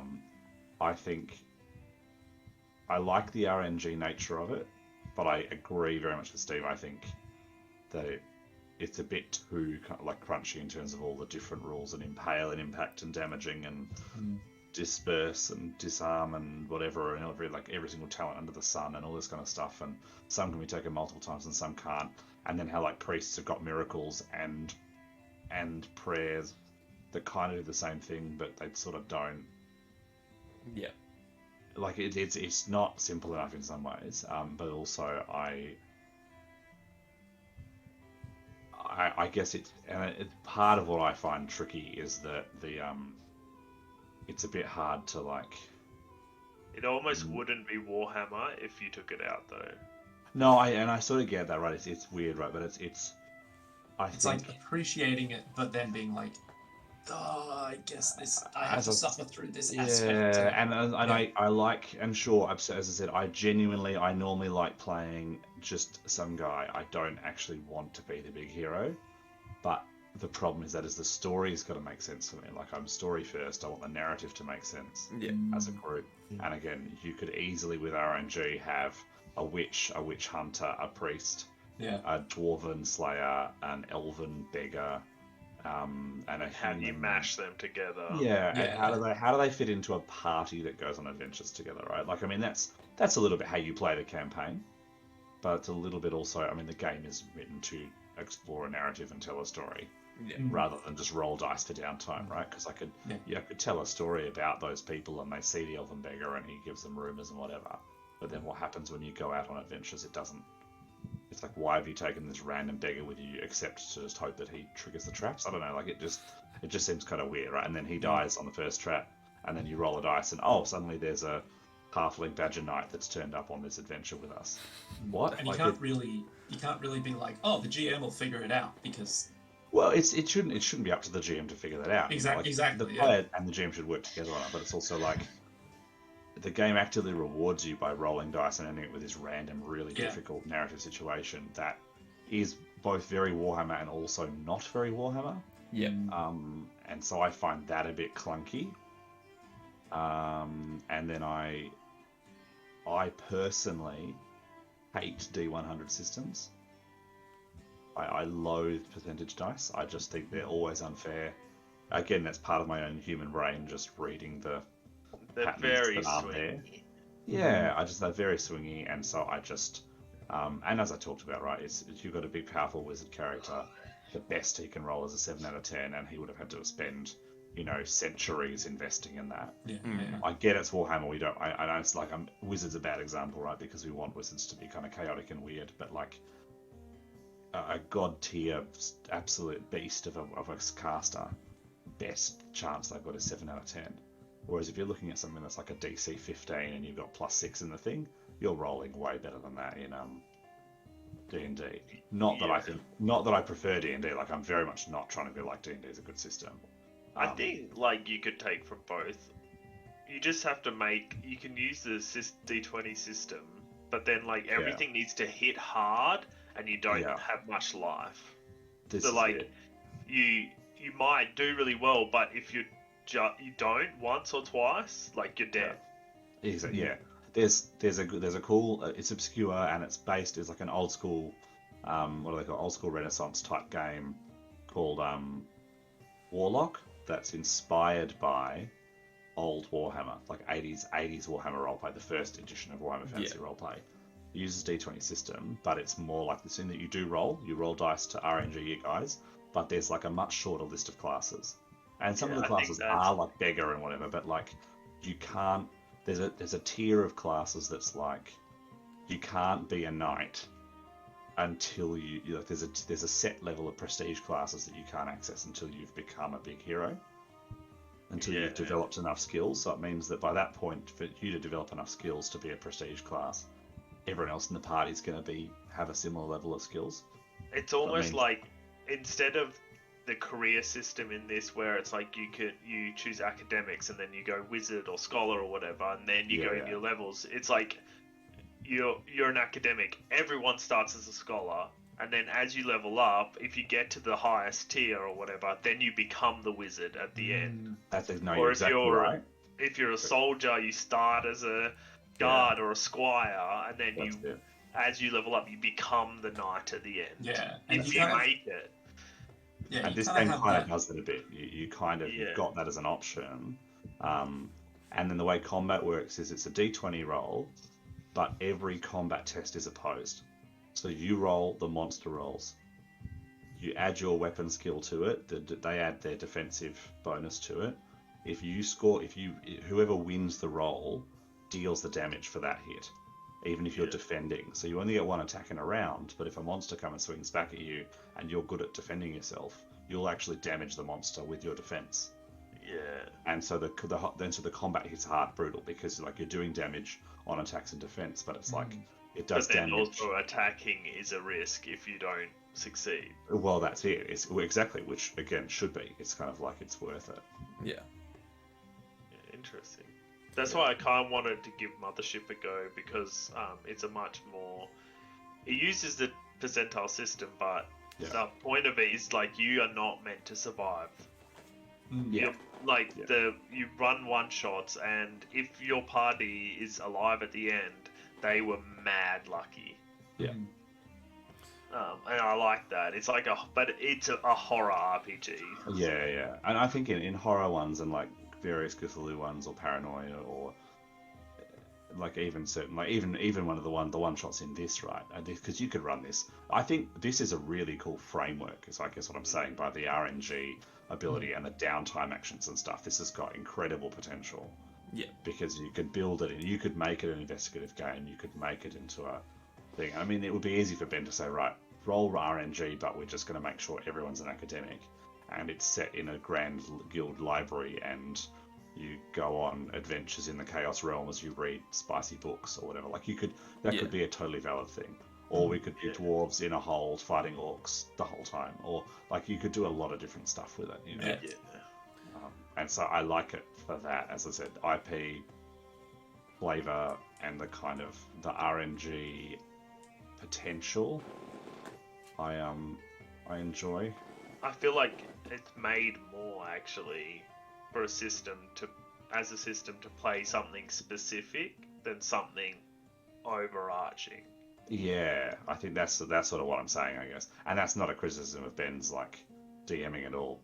Please, Ben, don't take it that way. No. As I'm saying, this is a broad range of things. I think the combat is probably one of the better percentile systems I've played, because it's success levels, which again kind of clunky, but because you get the advantage. So it means that if you keep rolling bad because hey, I'm quote unquote good at fighting and I've got 40 skill, you're gonna fail most of the time. And role playing failure, great, love it, awesome, do more of it. But like role playing failure to the point where you die in your first combat because you don't roll above a 3, that just feels like shit. Right? We've all had days where we roll like shit and it just feels annoying in combat.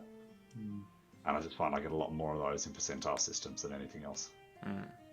I guess like you can use the strategy of like outnumbering and stuff like that. That's it. Like, outnumbering, advantage. Make it way higher. Makes it harder to get, and that's cool. It means you're sort of like stacking it in the right favor. You know, you would go into a fight wanting to be.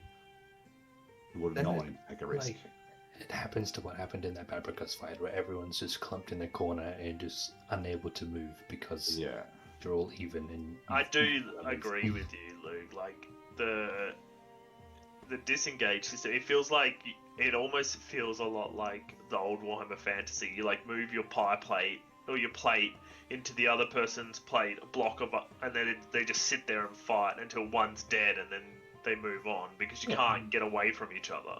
Yeah. So it does feel very clunky, like you're locking yourselves into combat. Yeah. I guess it kind of captures the feeling of like neither person necessarily wants the other one to get away, which is nice. But it's like if you literally are, I want to get away, the only way out is to have advantage in combat. Until I get it, I literally can't do shit. It Or makes I guess you can technically disengage without advantage, but then the other guy just basically gets to murder you in one shot if he hits. In a realism sense, it definitely makes sense. In combat, you can't just like run up to someone and start fighting them and then just turn your back and run away and not expect to be cut down. Yeah, and there are times where it's just for like, fun of playing, it's kind of rough sometimes. Yeah, definitely. It's like it's a very nice system in terms of like, it kind of mimics the feel of it, but there are just times when you're just like, fuck. Yeah. Steph, I think It's good. you haven't piped in with your thoughts. What do you feel? Well, I kind of learned to stop worrying and love the RNG. Yes. Because I tend to get a bit too obsessive over the rolls and the loot in tabletop games, and I think that the Warhammer system has cured me of that a little bit. It's fun. I still maintain the dice are mean, but it is a fun one. I'm not very experienced with the fantasy setting or the actual kind of setting itself, but quite enjoyed myself by the end.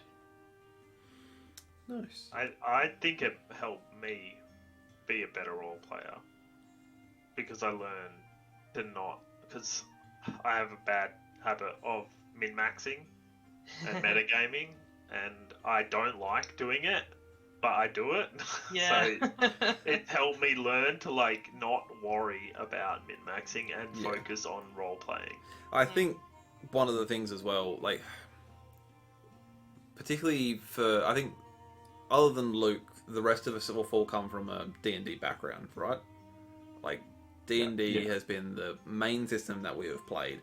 Yeah, okay, we've dabbled in some other systems, but it's kind of been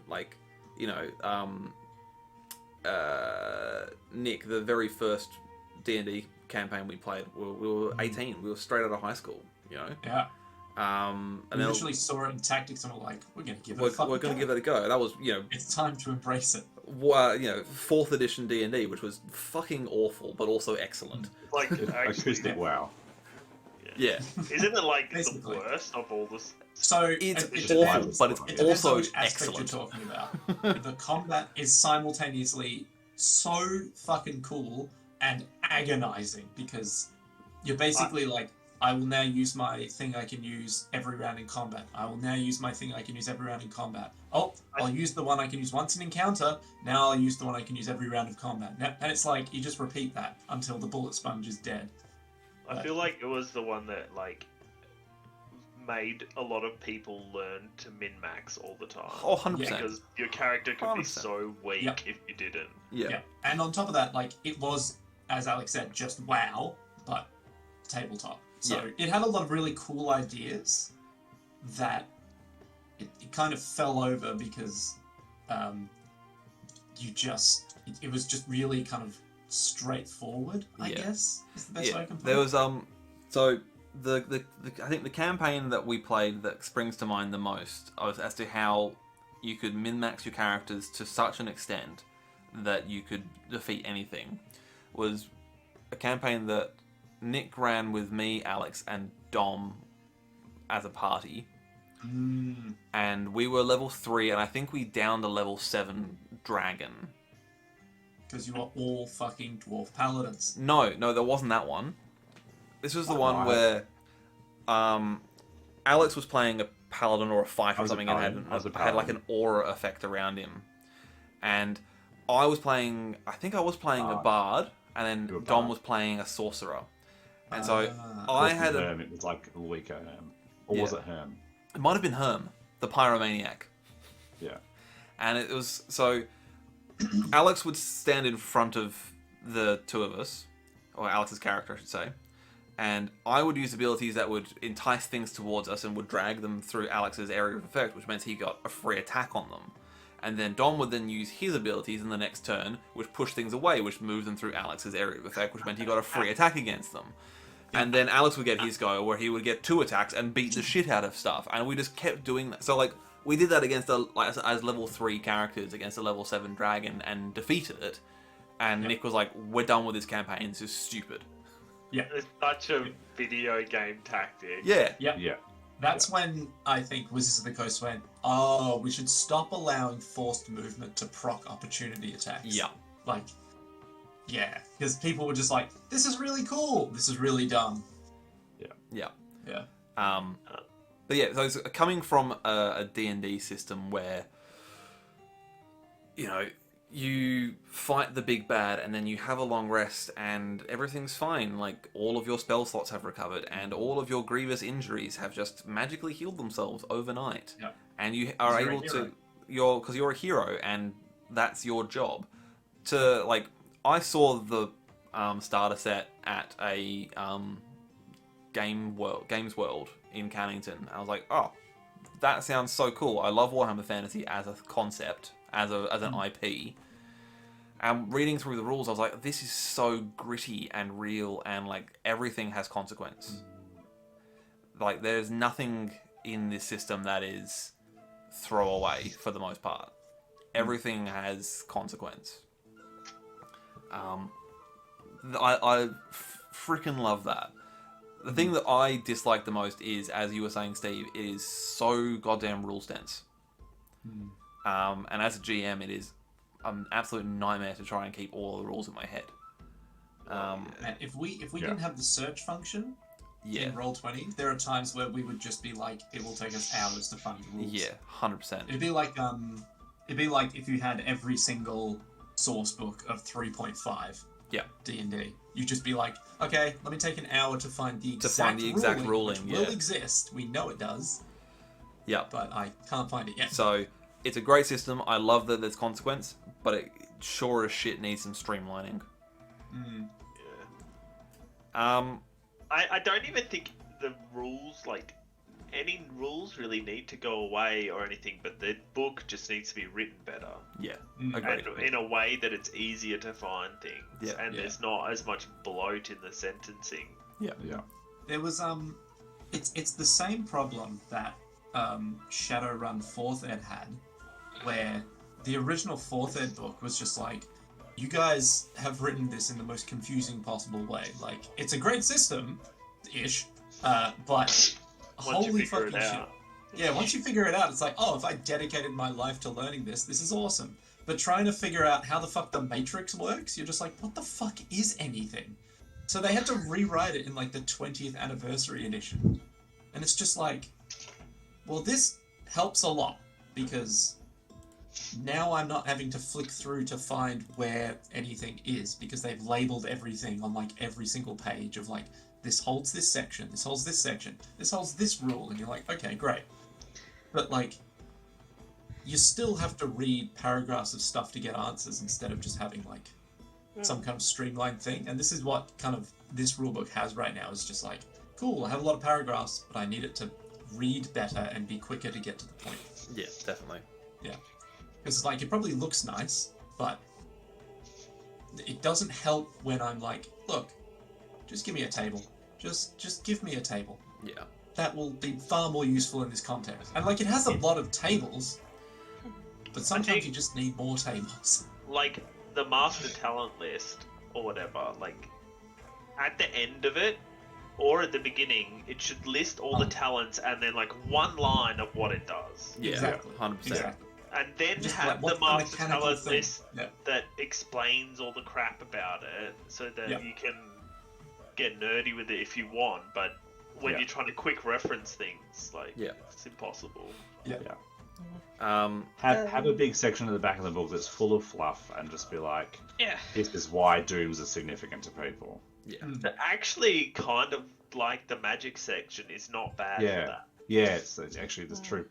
Yeah, magic and priests and stuff is a bit like Because that. It's like, it's like there's a Yeah. whole section on like all the lore, and then it's just like, here's all the spells, even though they are a little bit long-winded. Yeah. As a quick aside, I've got to go to bed because I have work tomorrow, but please don't stop discussing it on my behalf. Thank you very much for the session. Thanks for your questions and thanks for participating. Alright, see you guys. See ya. Yeah. Bye. Um, nice. I was going to say we should do probably a look at. podcast on systems. Fuck. If I could honestly make a podcast about different game systems and be like, I like this, I don't like this. Here's my exact reason why, based on the reading I did beforehand. I'd be like, doing that. Yeah. Yeah, so I was going to say we're probably getting to a point where we're kind of done. We've been at this for almost 4 hours, which I didn't expect it to go quite so long. No, neither. It's just a really cool system and a very cool campaign. It's been a fun campaign. Oh yeah, so Yeah. like I guess what I was going to ask is, do you have any final thoughts or any final questions you wanted to ask before we wrap up for this evening? Did you have fun, Ben? I mean, we're not done, so Well, so far. So So far, far. did you have fun? I have. There have been times where You've been having fun. I have been having fun. It's probably the most fun I've had as like in role-playing games like ever, I think. Yeah. Is it yeah. your first time This DMing? is my or- first time DMing. You've done very well. Thank you. Yeah. Better than my first time. I think. I mean, Probably those. You're clearly forgetting some of our first sessions, which we struggled through. Yeah. But still, like, You've come a long way as a DM, like in a good way, and that's not. I'm not trying to be patronising. Like it's Yeah.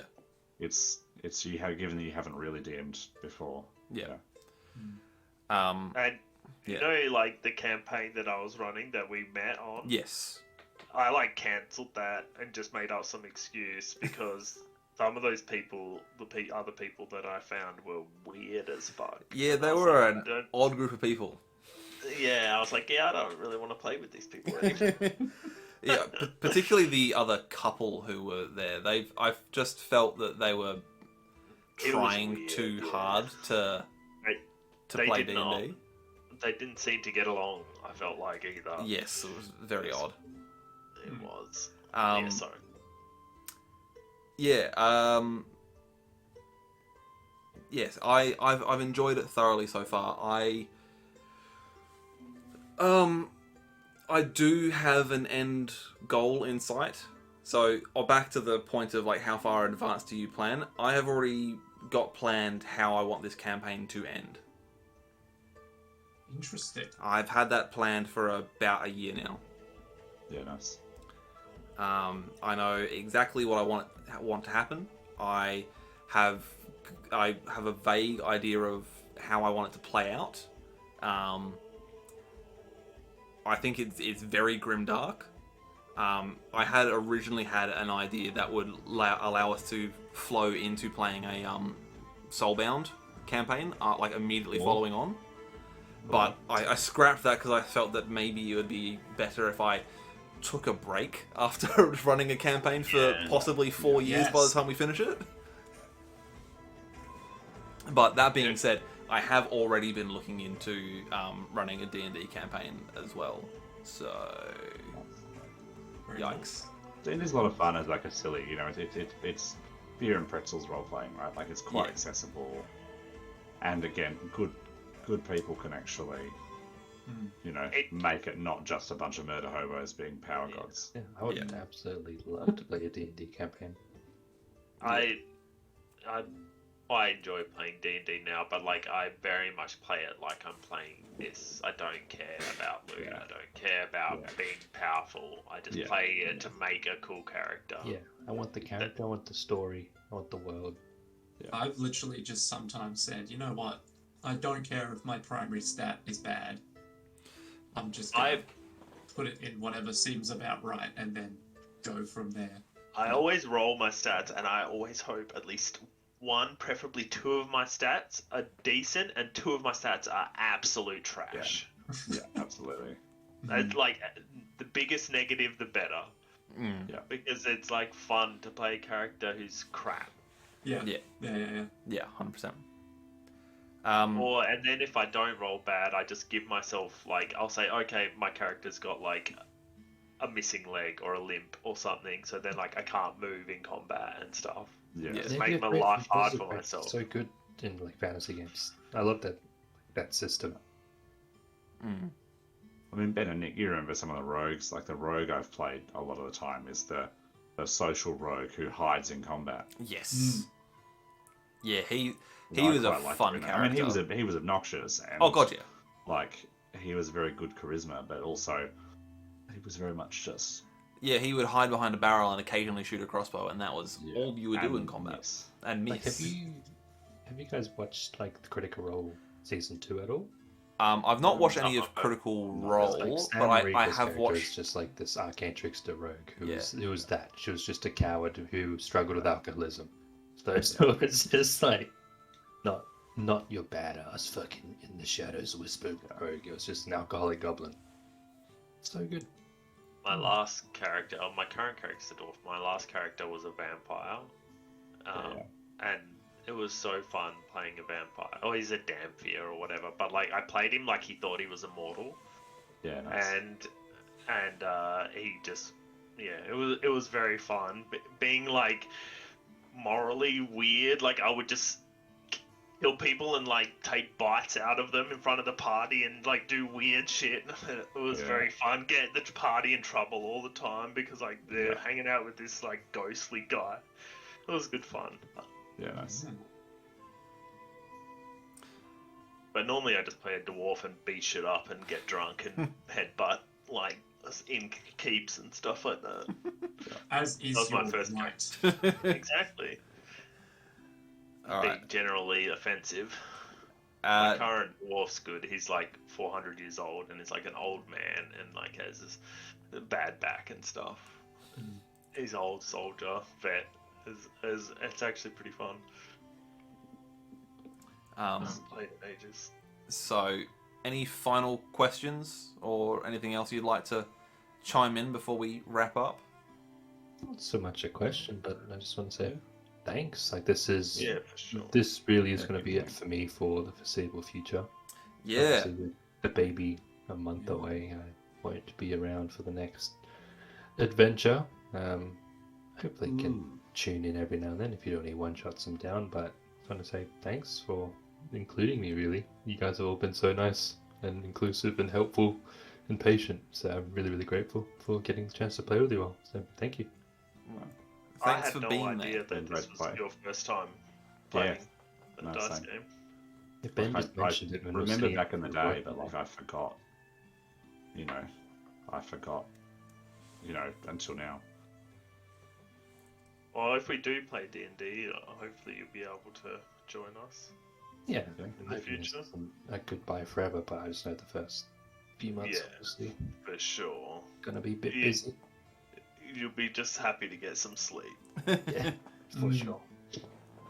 Yeah, no, I'm glad that A, you wanted to, and B, that you have, like, despite having no previous experience, that you've stuck around, you've stuck with it for as long as you have. Because, like, as you say, your only experience have been through, like, playing RPG games and watching Critical Role. So, this is very much a different kettle of fish. Oh yeah. It's been great. For a first system, yeah.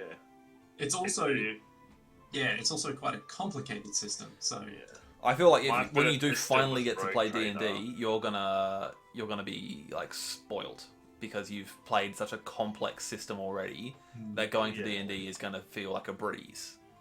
Yeah. yeah, you kind of when I've been playing D&D now, I'm like, this is literally a child's game. It does Like, it's- feel like that sometimes in Yeah. comparison, yeah. Yeah. Yeah, my first system I ever played was Rogue Trader, Oof. which is basically the Yeah, same yeah. system. Yeah, pretty much. And yeah, it was a bit full on. Yeah, Full that'd on be pretty version. cool. What's the Space Marine one? Is it Death Deathwatch? Watch. Yeah, but those Yeah. Deathwatch is Oh. like your OP Yeah. kind of thing, But, whereas like- like Rogue Trader is like the space version of Warhammer Fantasy. Yeah, Yeah, but mate. we tried to do a one shot of that. And we were like, okay, so our characters are Space Marines, so they immediately get plus 40 to everything, and they also have these 12 buffs. And we're like, oh, cool, okay. That's a lot to keep track of, but I guess that's not too bad. Like, yep, each one does an individual thing and has a unique power associated to it. So try to remember them. We're like, okay, that's a lot to take in. Like, great. Now your armor also has 12 additional powers. And you're like, okay, all right, that's fine. Like, yep, also on top of that, because you're in the Death Watch, you get all these additional... And we're like, fucking Jesus. Okay, this is too much. Like, it's just... Oh.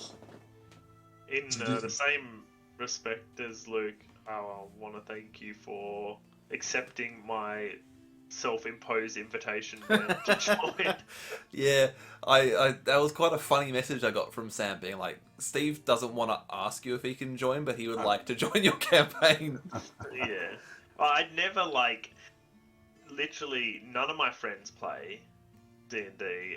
I've only ever, like, played because, like, the D&D campaign that I play with Sam is from people from her work. Yeah. Because she used to run them for work. Or we just, when you joined with my game, was, like, the first time we just wanted to play D&D because we had been watching Critical Role. Yeah. And we just asked people on Yeah. Facebook to play. Like, so I felt very awkward asking someone I didn't really know to join their campaign. Yeah, for sure. But I'm really glad that I did, because you're all awesome people and I enjoy it very much. Oh, and yeah, getting that's to meet you all and stuff, especially like the Yeah, one gotcha. shots where I get to meet you all in person. Yeah. They're so fun. They are very fun. I'm glad that we've managed to actually make the one shots like an in-person, almost an annual event type thing. It's been quite fun. Luke's playing of the halfling or gnome or whatever is the funniest thing. Yeah. It really is my inner self, I think, that just comes Yeah. out. So unbelievable. I mean, it's no surprise That's you never what- have a child. Like, Jesus Christ.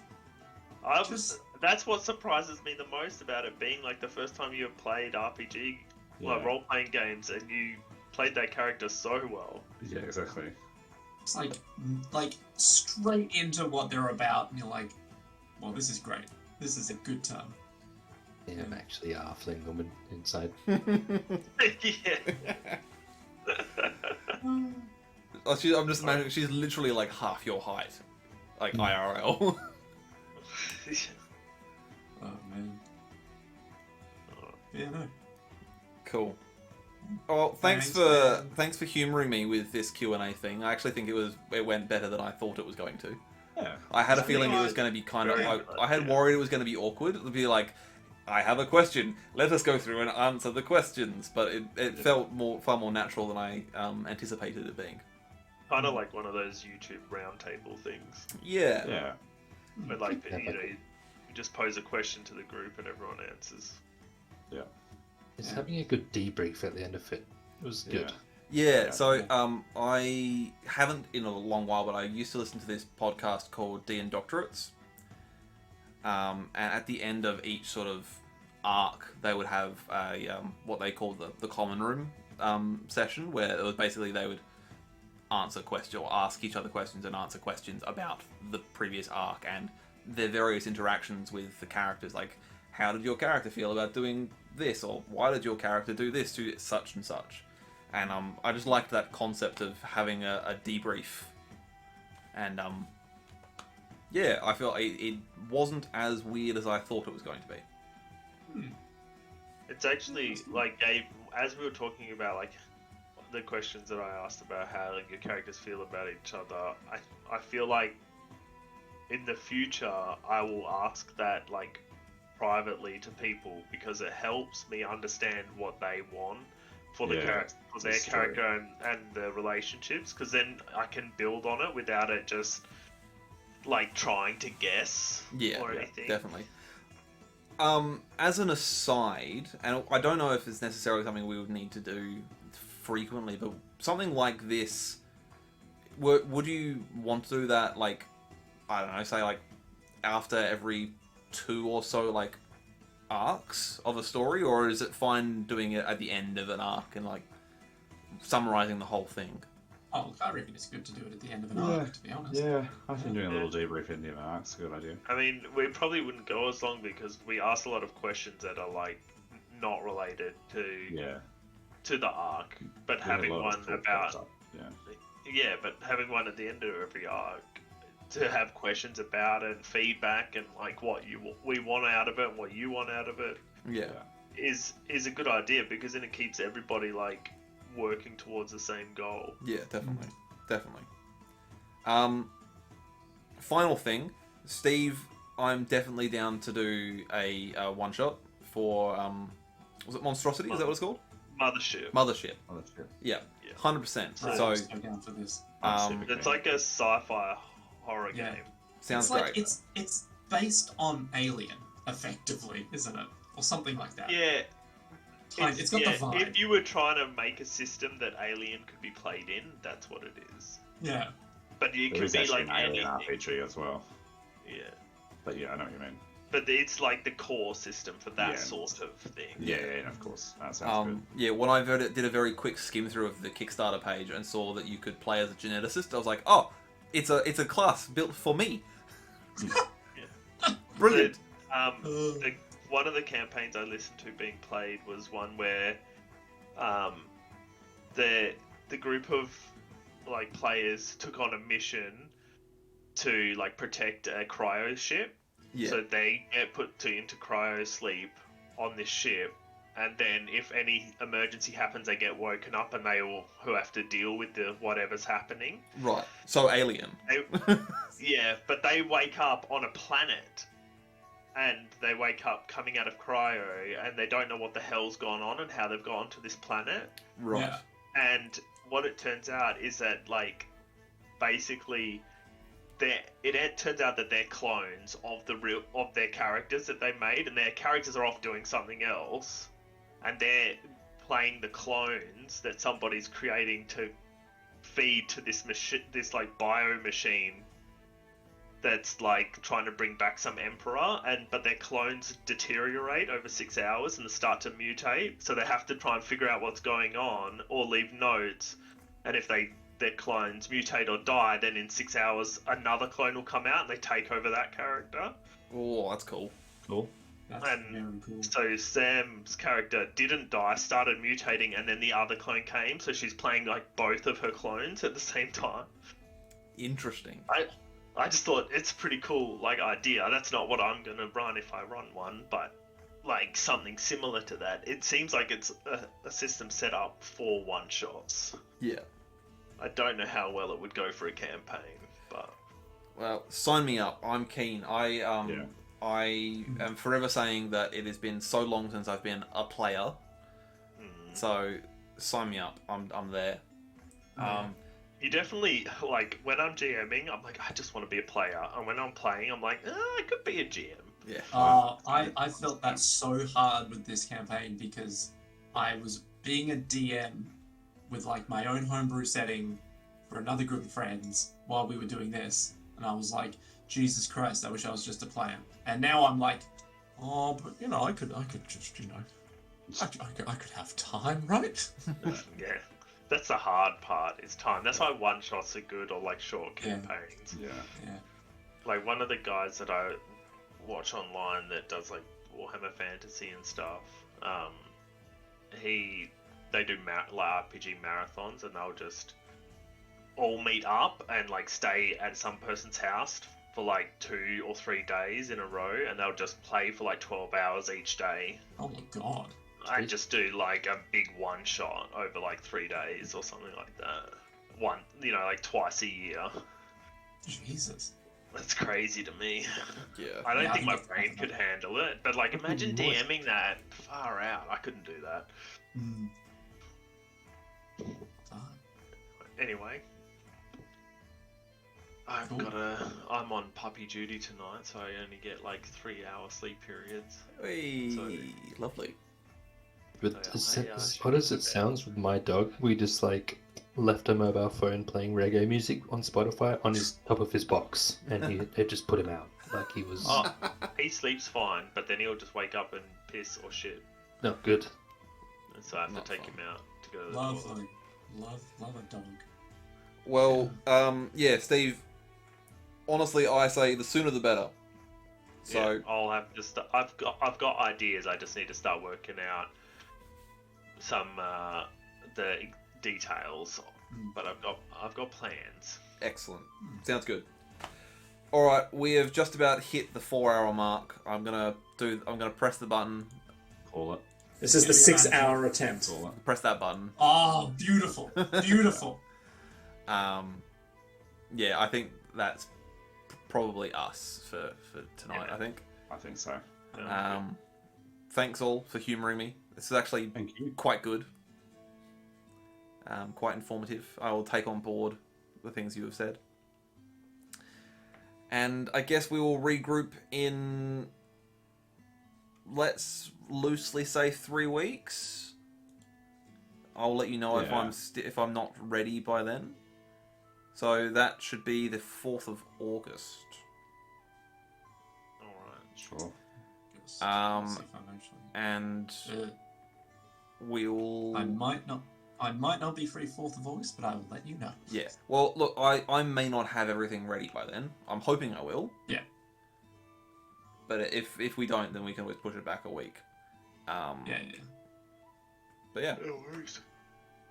Cool. Awesome. Alright. Alright. Thanks all. Yeah. Have a good weekend. Yeah.